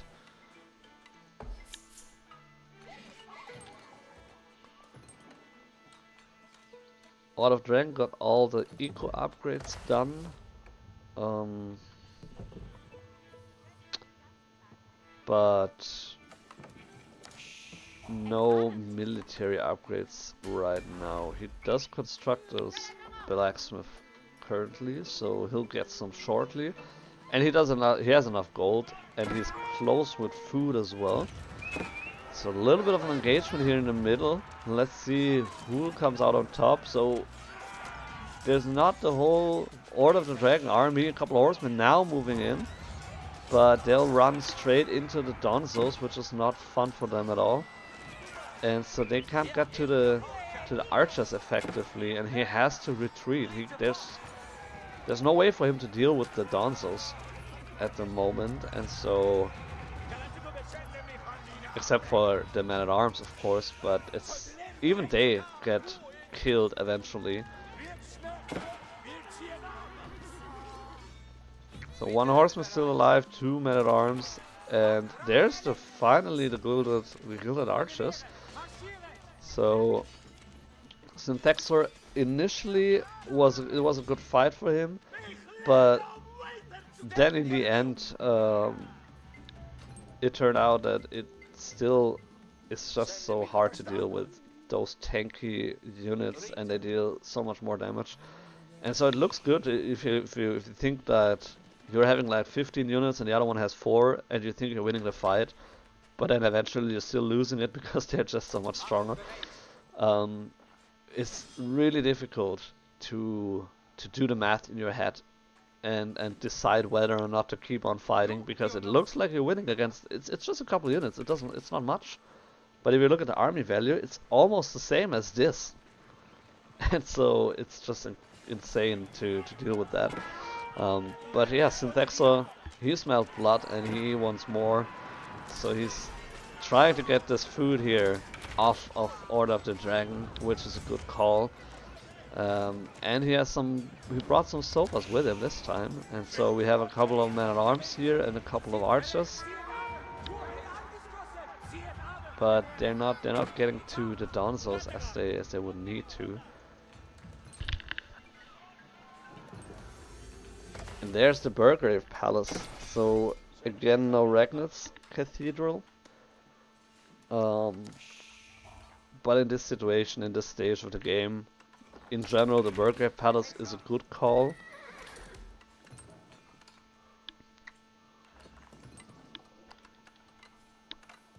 But then again, he also needs to have the income for that, and so we'll see if he can actually manage to get his income up. Some walls everywhere, so he should be safe from raids from the right side of the map. Got some food on the left side here. Big army again moving out, so Synthexor not aware of the age up here. He'll probably move in once he sees that the age up came through. At the same time, he's also going on with a cow boom here, so that looks really nice as well. So he might be able to build the Grand Falani Corral shortly. Age up just came in, and now Synthexor is moving in and trying to destroy the outpost as quickly as possible before it can actually be fortified here. Yeah, classic situation. You have the Burgrave, but you don't have the resources to actually do something with it. Emergency repair coming in, so really annoying to deal with HRE and Order of the Dragon if you can't torch their buildings close to the TC, or rather in the range of the TC. And so upgrades coming in, so it's basically just a matter of time in a sense. If the upgrades can come in quickly enough, and then it will flip the table here completely. So upgrades came in, and now Synthexor needs to, or he retreated at least a little bit, and went castle himself. No surprise here with the Grand. I was gonna say no surprise, but he actually went for the Farimba garrison. So that's gonna be interesting to see how he is gonna use that. It almost looks like he misclicked that, but I can't really imagine Conqueror player misclicking the landmark. Or rather, I don't wanna imagine Conqueror player misclicking the landmark.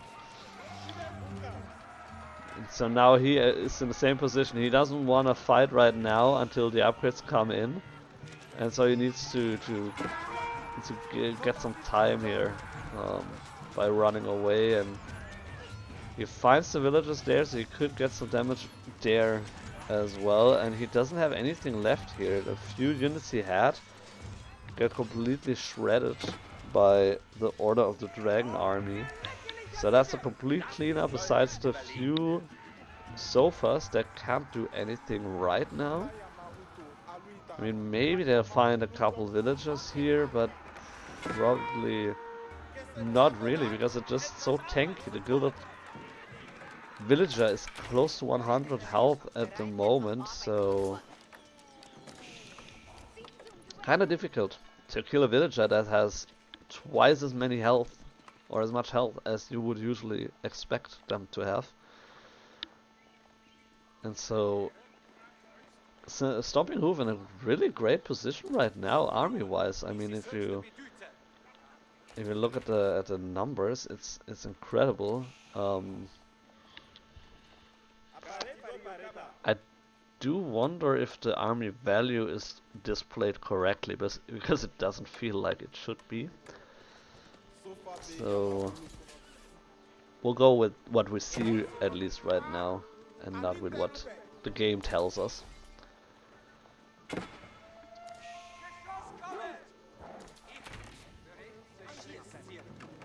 StompingHoof closed the gap here as well, so there's not really an angle of attack here, and now there's also archers, which don't deal a massive amount of damage, but still enough to kill the sofas.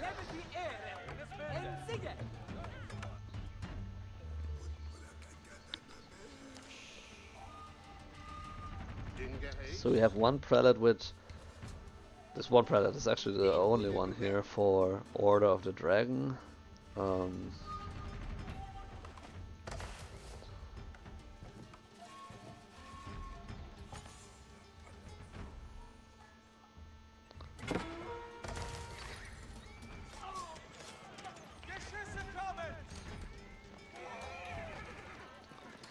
Malians going heavy on stone, which means that they want to go for a castle somewhere, I suppose. Because otherwise they don't really have a use for stone besides castles.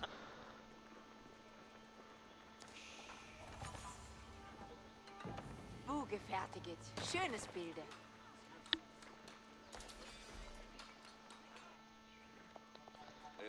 There's the Gilded Knight. I mean, look at this. Ah. This is peak unit design, if you ask me. It looks so nice. But either way, so we still have only two. No, we have 3 pit mines. So the third is somewhere, I don't know. So 1, 2. Just fight in the middle here. The archers caught off guard a little bit here. The sofas can't really do anything here. And so he just needs to sacrifice a couple of those archers and try to get behind the men-at-arms and onto the gilded archers. But even then, they really don't mind as much, the archers do, and so the men-at-arms chasing away the archers from the Malians, and the sofas are getting cleaned off by the remaining men-at-arms and the continual archer fire. So that's a complete cleanup, and then we have more reinforcements coming in. There's the keep that was mentioning. So at least that's something where StompingHoof needs to find something else to deal with, because you don't want to, even with Order of the Dragon units, you don't want to run into a keep. And so he needs to retreat for now. And probably needs to go for some siege if he wants to effectively deal with the keep. Although in theory he could just walk around it. I still don't understand the Furimba garrison. I really don't. I mean, I'm not a Malian main, maybe I'm missing something, but I don't know why you would build all the nice cow boom here and then not finish it off with the Grand Fulani Corral. I really don't understand it.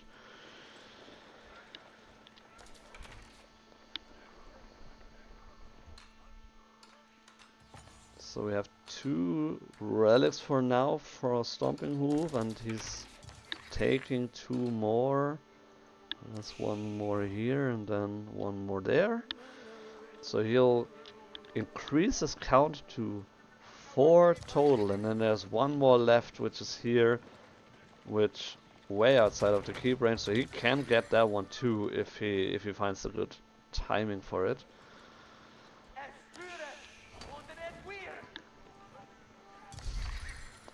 Malians ahead eco-wise, so they, as long as he doesn't die within the next 10 minutes, I would say that he's not in a bad position. But he still hasn't found an effective way to deal with this, because every time they fought, he lost the fight. And so he needs to do something different. And good, yeah, taking a relic is 1 step, and then trying to get in here with the sofas and trying to get a raid in is a good idea as well, especially because you can get all the villagers on stone right now from Order of the Dragon if he manages to find them. It's actually not as many, there's mostly units here, so you don't want to. Okay, that's really sad. So that's spearman and crossbowman I don't wanna... I don't think you wanna take that fight, actually. I mean, it kind of works, I guess, but he lost a lot as well, so it's not a good... Not necessarily a great fight for him either. Yeah, now it's the Spearman's turn. So at the same time, we do have a big fight here as well. So Malian base heavy under attack, but then again, there's mostly ranged units, mostly archers right now. So it's archers against archers. There's 2 men-at-arms right now still standing, but they both died right now, and so it's just the archers. And I don't think you want to fight against that, especially because, let's see, they have the poison arrows, which is a really nice tech. So they deal damage over time. You can see like the purple, it doesn't really work as well because they're also purple, the units are purple, but you can see there's like this poison cloud sort of around them, and and it already died. You can see it's so fun. Good stuff. So a good tech against them, definitely. Dealing a lot of extra damage there. So Synthexor able to hold on, but yeah, going for more stone, probably another keep somewhere. Because if he doesn't have a keep here, then making like defending his base would be so much easier.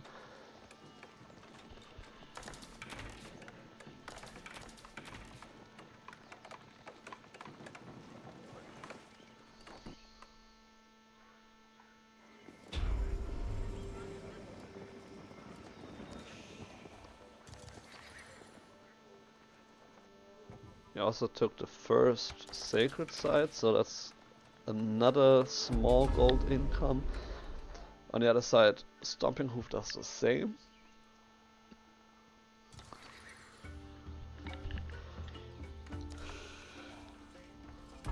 So having 4 relics for the StompingHoof is really nice. And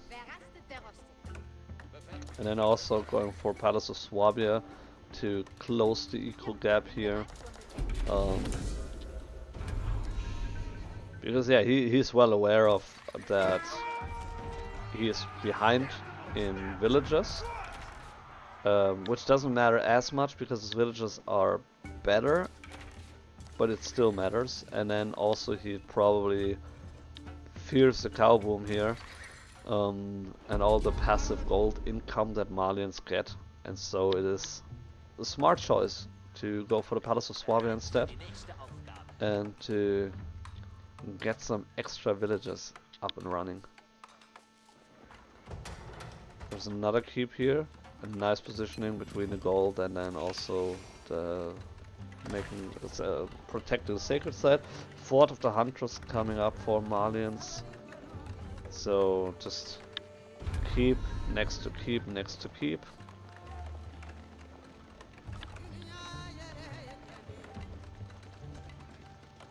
It's actually not constructing this keep for now. He moved his villages over. So now he's also imp. Needs to get some more gold so he can get the upgrades. StompingHoof already has the elite upgrades for the men-at-arms and the archers. So Synthexor again trying to find an opening here. He should be able to breach through the palisade wall really quickly.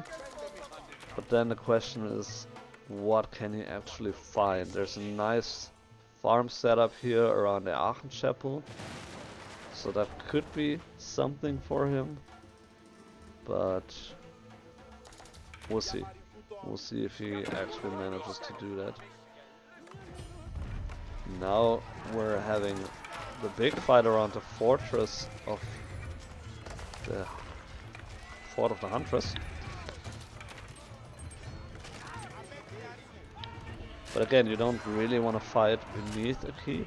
And so even though in theory this is a healthy looking army for Order of the Dragon. It still really comes down to whether or not you can fight underneath 2 keeps with 15 villagers in each keep shooting at you, and it doesn't look too. I mean, both parties lost a lot, so it's painful for either one. But given the fact that those units are much more expensive, I'd say it's much more painful for StompingHoof.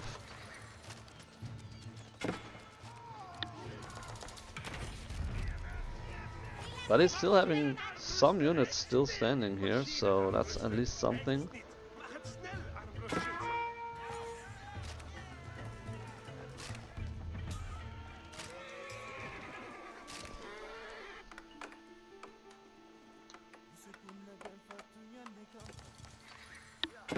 On the other side, Synthexor wasn't really able to achieve much with the sofa raid there, so that's a little bit unfortunate.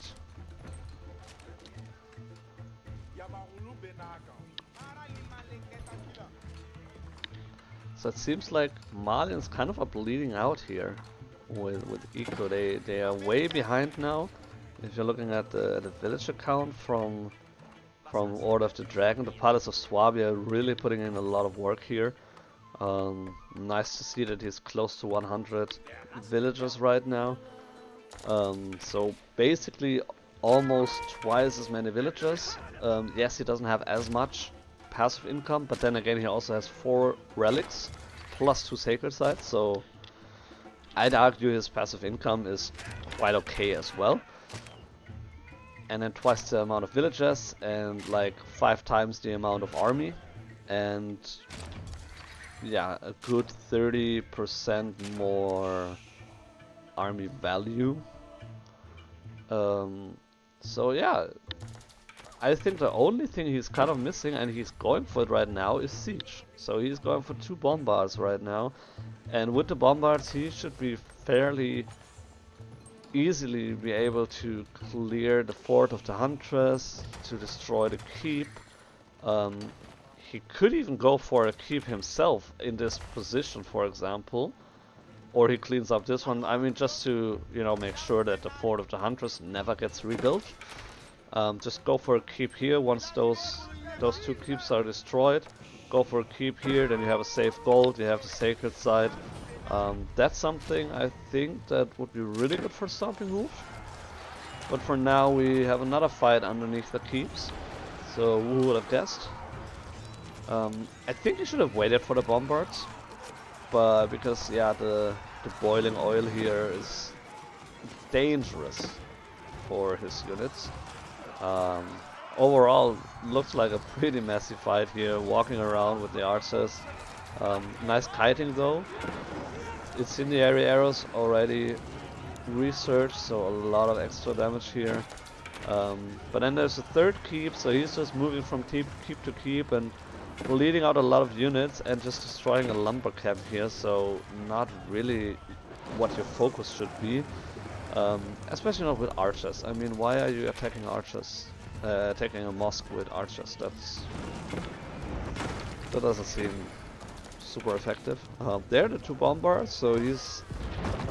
yeah, it's another like 2 volleys of those 2, and then the fort is down. So he should take them back, retreat with them to a safe spot, and not lose everything. Fort of the Huntress down finally. So... but I guess at this point it doesn't really care that much about losing his units, because he's keeping the opponent busy and he can continue mowing down everything here, firing upon the buildings of Synthexor, and he's down to 65 units in total, so those numbers don't lie. He's not in a good position right now. And again, I really wonder, like, what in the world is the Farimba garrison doing here?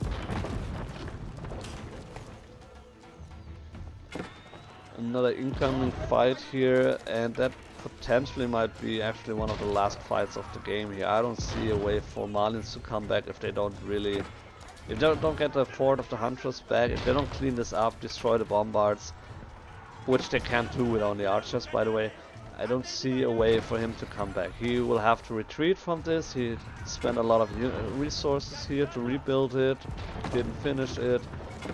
A couple of sofas, but that's clearly not enough to deal with all this onslaught. So many archers here. So it died another time.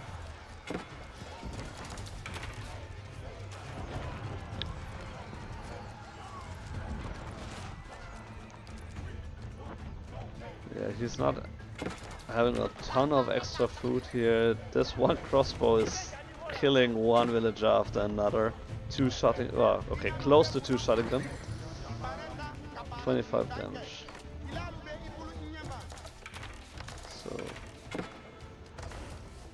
yeah, this creep is done and so is the game.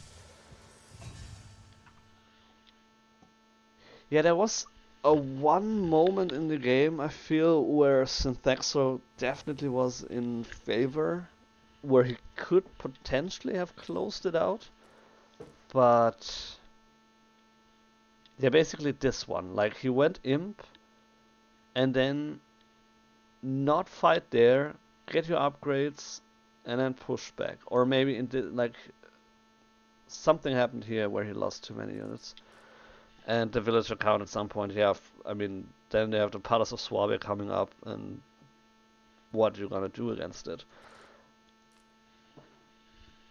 And yeah, so overall, I think he took a lot of bad fights where he completely misjudged the power of the Order of the Dragon units, because it is very misleading. Like I said, you have 5 units in front of you, and you're like, well, I can clean that up easily.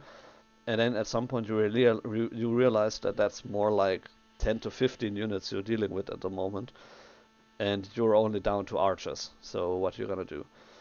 So a couple of really bad fights, like you see like a couple of spikes for StompingHoof here, but not as bad. Like this was really bad, this was extremely bad, and I mean you could have called the game at this point. It didn't really matter anymore.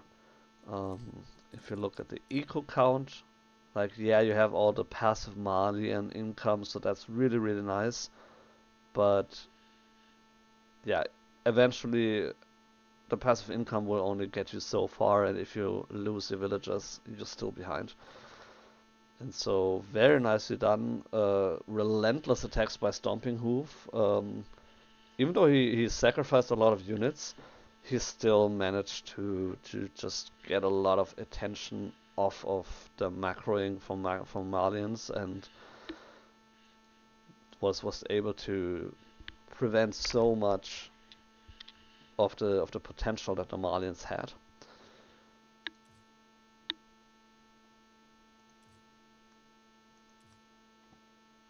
And the relics, that was also nice. So there's that.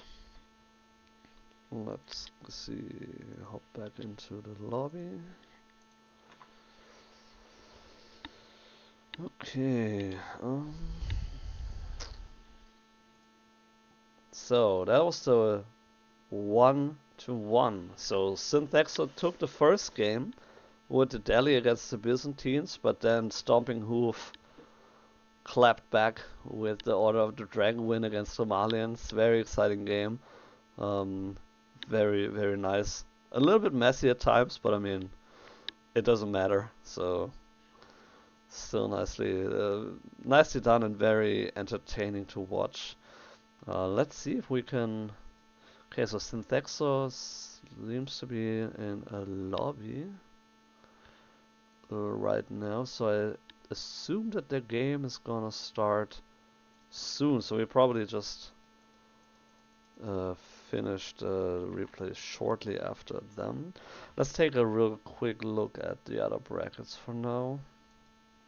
So the bottom bracket, Timok came ahead against Chivo, Rus against Japanese. I wish I could have casted that, but well, I believe Askeladd did. So It's fine. And now Uncle Iroh is playing against Timok in the finals.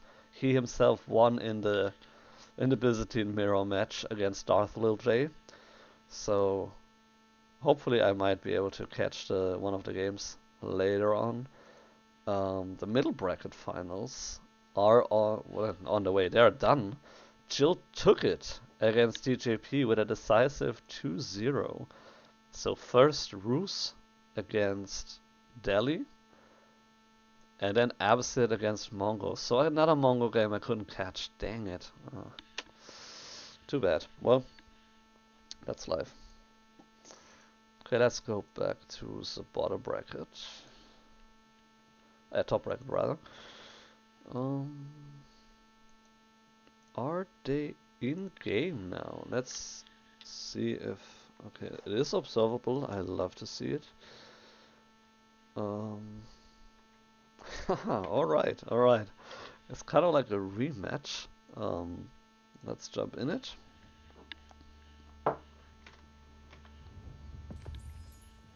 Yeah, so we got another 40 seconds before it'll start, which gives me plenty of time to refill my glass with some sweet apple juice. And yeah, as you can already see, so we got... Can you see? I think I put the right... Yeah, I put the right scene on. So we have basically a rematch from last time.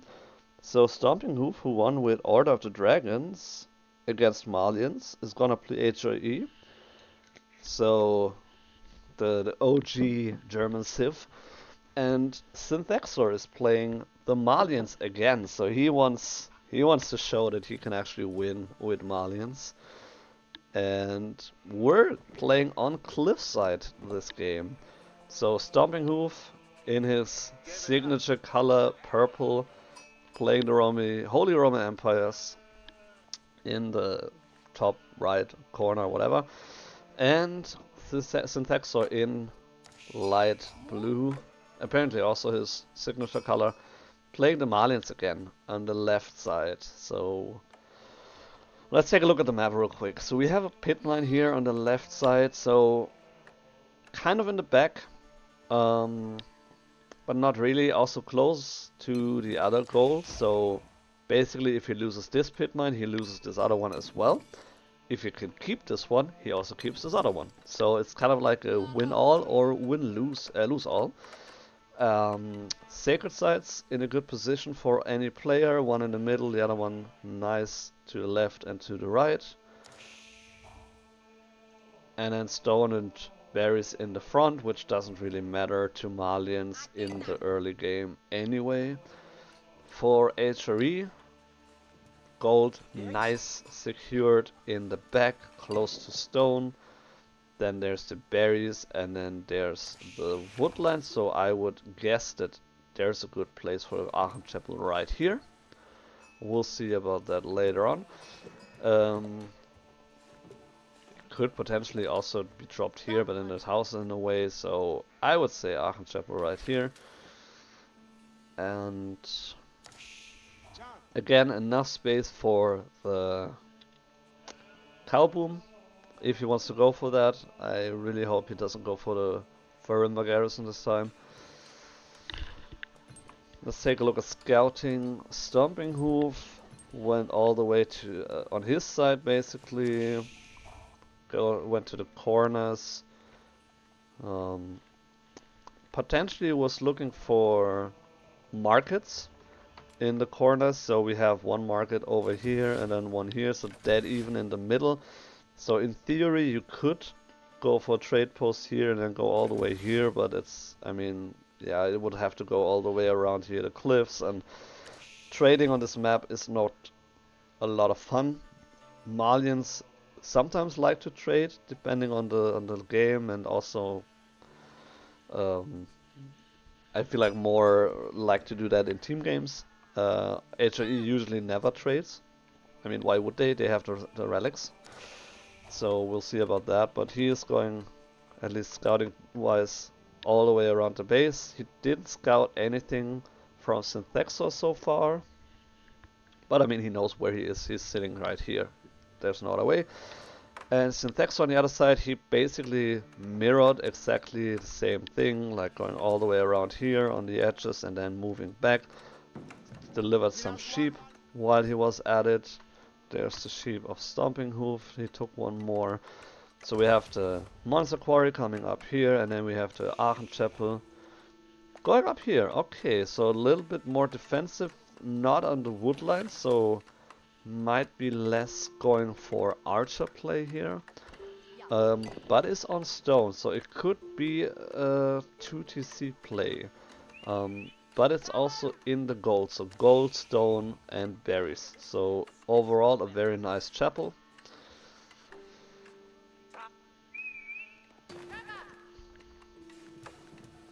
So besides that, it's pretty standard so far. He's going for the straggler, then on the wood line, because Malians do need quite a lot of wood early on, with all the houses they need to construct, with the buildings, potentially going for military buildings as well.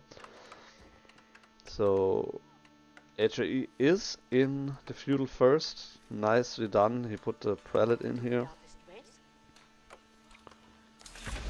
Sometimes people forget that. I kinda wish that prelates would seek an Aachen chapel by themselves and then just move in there.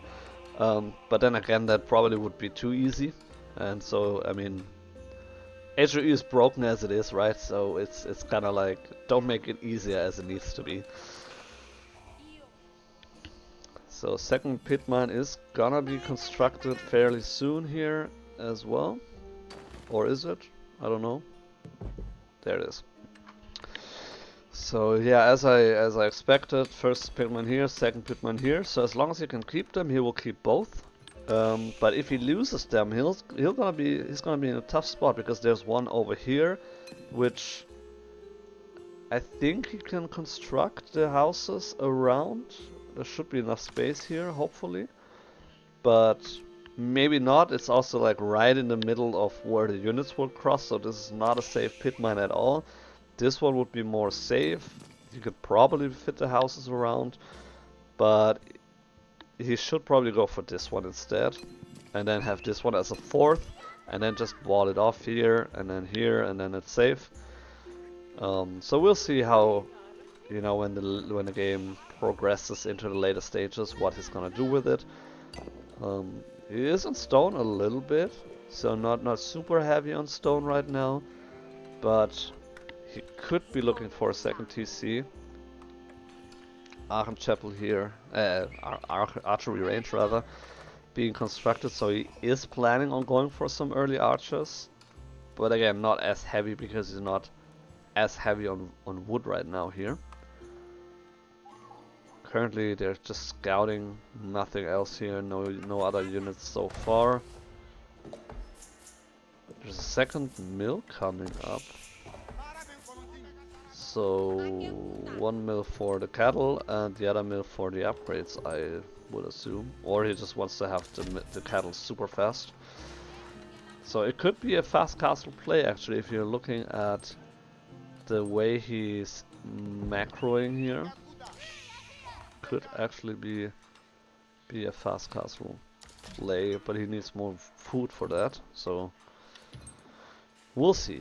We'll see what his plan is. And for StompingHoof, he is right there at the castle age, and there is also the Burgrave Palace. I would have preferred in his situation to go for the Ragnus Cathedral, because he's having a good castle age timing, but then again, if he has the resources for it, spamming the units like this is just super nice, and he also saves a lot of resources by not having to build as many production buildings. So it's also a win either way. So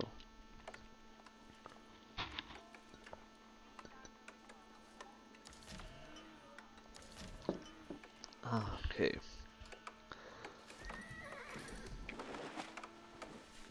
Warrior Scout coming up. Could this be like an old school Warrior Scout opening, kind of? I mean, he only has one stable. He would probably need more than one stable to make it work. But it could. I mean, anything's possible here, right? So it could actually work. He's having 2 Warrior Scouts right now, another one in queue. He probably doesn't want to commit too much to it, so just keep his opponent busy just a little bit and then go to Castle Age himself. That's what I would guess. It'll take a while here with 4 villages to build the Burgrave Palace. With when it got down to 3 actually. But then again, he's not playing for necessarily for a fast castle play where he needs to grab all the relics immediately, so he's probably fine with going a rather slow pace.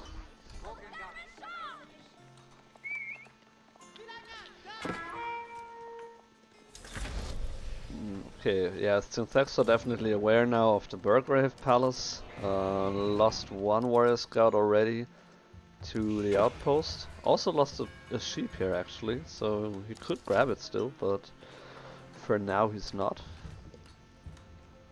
And there's, yep, the other scout. So he lost a sheep as well.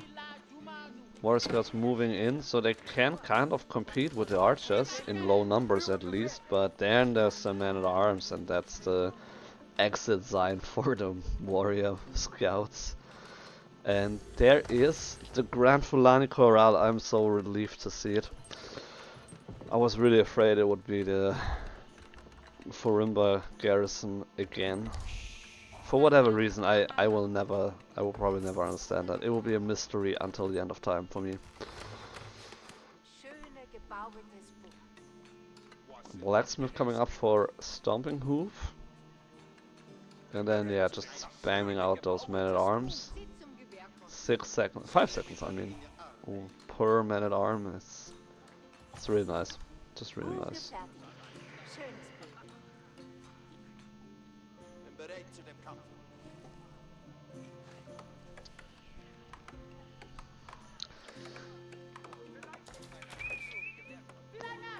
So both players got basically the same equal upgrades, and with the exception of the specialized pick that StompingHoof has and Malians not, even though it would be worth it with having so many villagers on gold right now. And now he needs to retreat because the German army has arrived. And yeah, this villager didn't get the memo, apparently.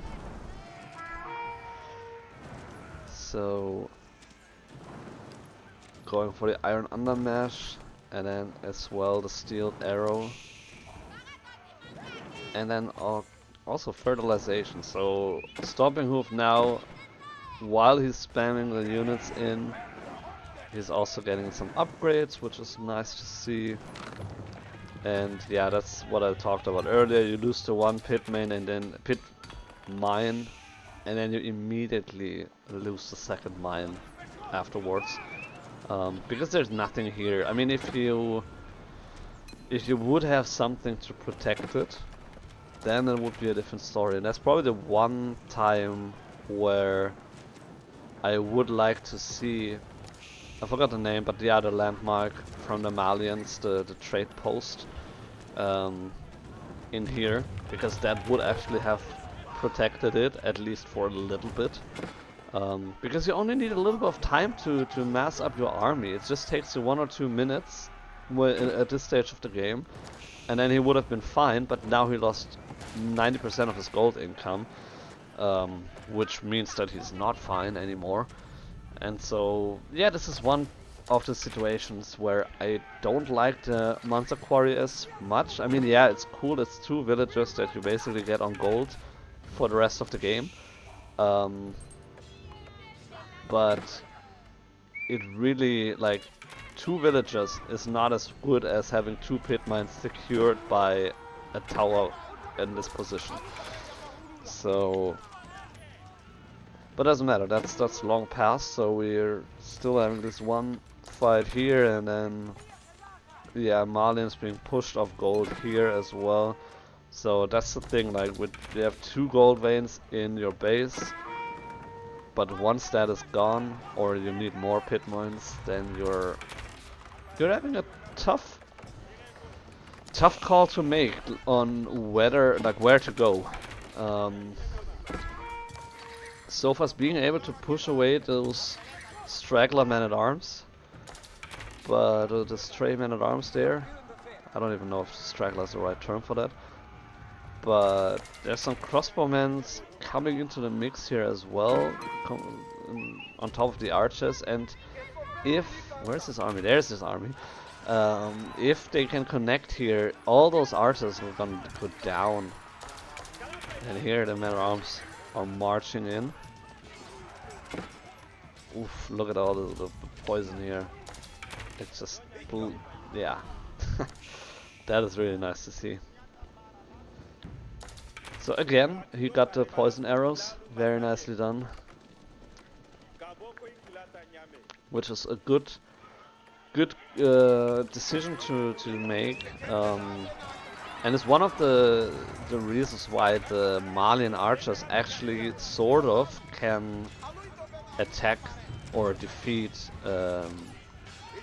armored units, because of all the poison that's just ticking down. So I mean, it's still not as good as crossbows, but I mean, at the same time, it's a lot of extra damage, and it works against the armored and non-armored units, and so it's a great tech either way. We don't have any relics being picked up right now, so that's the one thing that, I mean, I like the engagements from StompingHoof. He did a lot of damage, he killed 5 villagers, that's all great. He destroyed 2 pit mines, but the one thing I think that he could do better is picking up relics. He has the map control, he could do it. I like the knights in the mix, that's a good decision for sure. But yeah, picking up the relics, I think that's the one thing that he could do better, and not losing a scout here. But other than that, it's a pretty clean game from HIE, I would say. Knights on the retreat here, men-at-arms.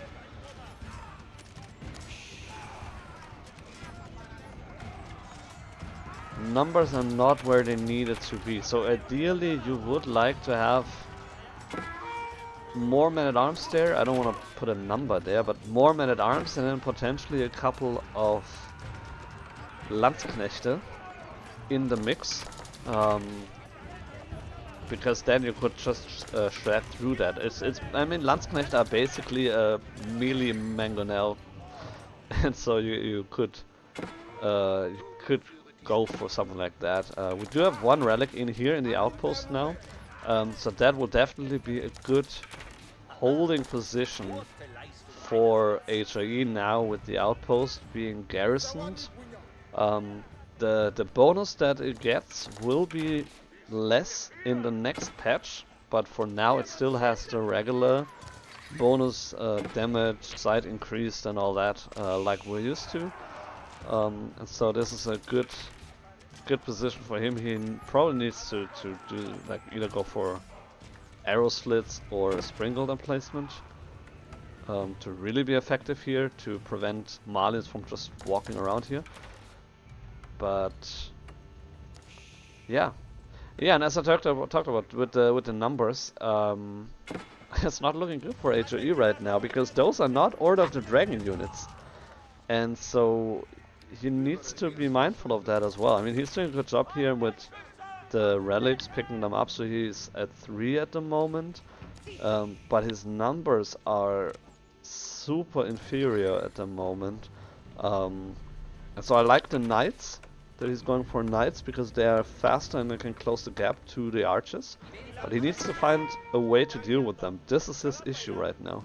This one sofa, it doesn't matter right now, the issue is this, and he needs to deal with that, and a couple of men-at-arms are not gonna cut it. And so, very nice aggression here by Synthexor with the archers, which in this matchup actually do work a lot better than against the Order of the Dragon. And so it's basically the same strategy for both players, with the difference that now it's HOE units instead of Order of the Dragon. And so it's really interesting to see how the same strategy performs so differently just by changing the opponent. Which is not a big surprise, but it's still interesting.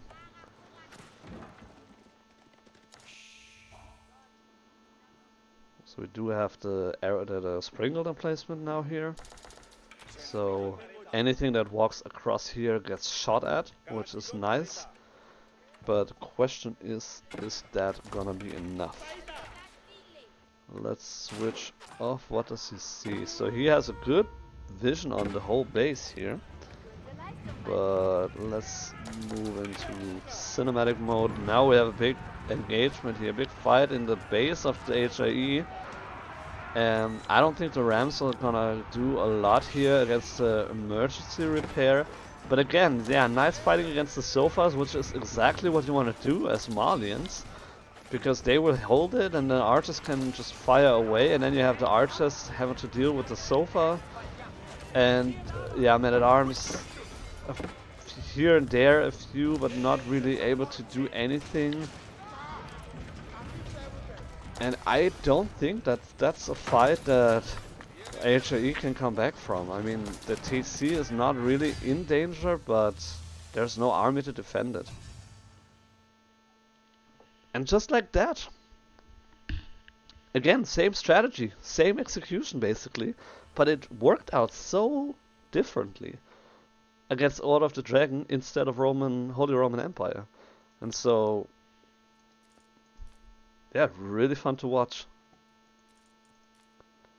Also, I mean, yeah, the map is different, so obviously that also changes a lot of things, but in general, yeah, you can see military count just steamrolling for the Malians, and then there's like one slow, extended bad fight for Holy Roman Empire, and then it's like from, yeah, we're pretty even to, oh, you have like 8 times as much as I have. That's an issue. And then also with the passive income, so again, villager count is basically even, Malians even behind. So you would say, oh, I mean, HE is in a good position, right? No.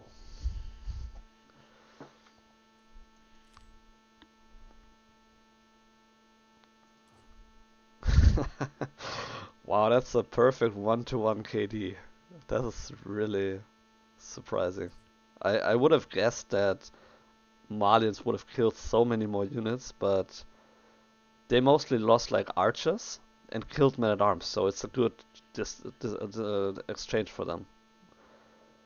And yeah,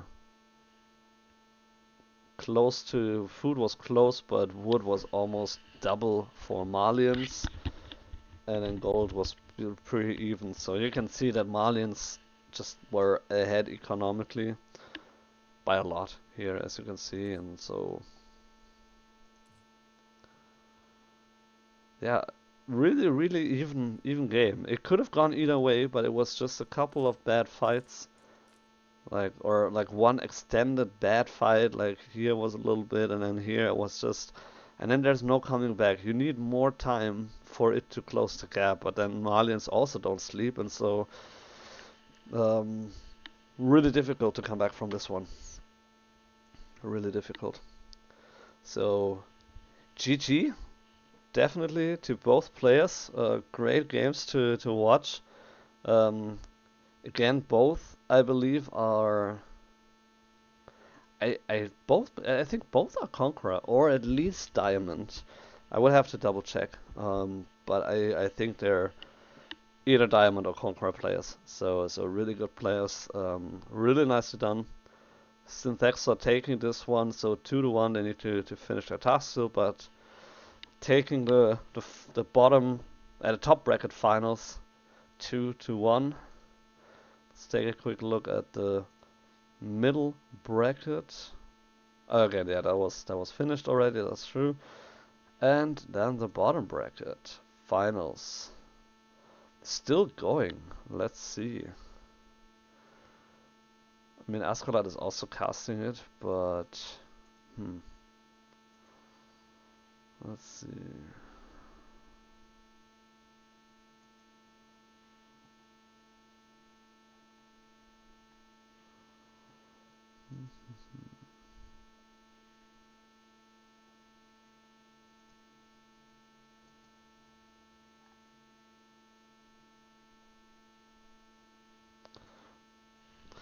know what? I think I'll actually move over to Askeladd, and then we can all watch his cast together.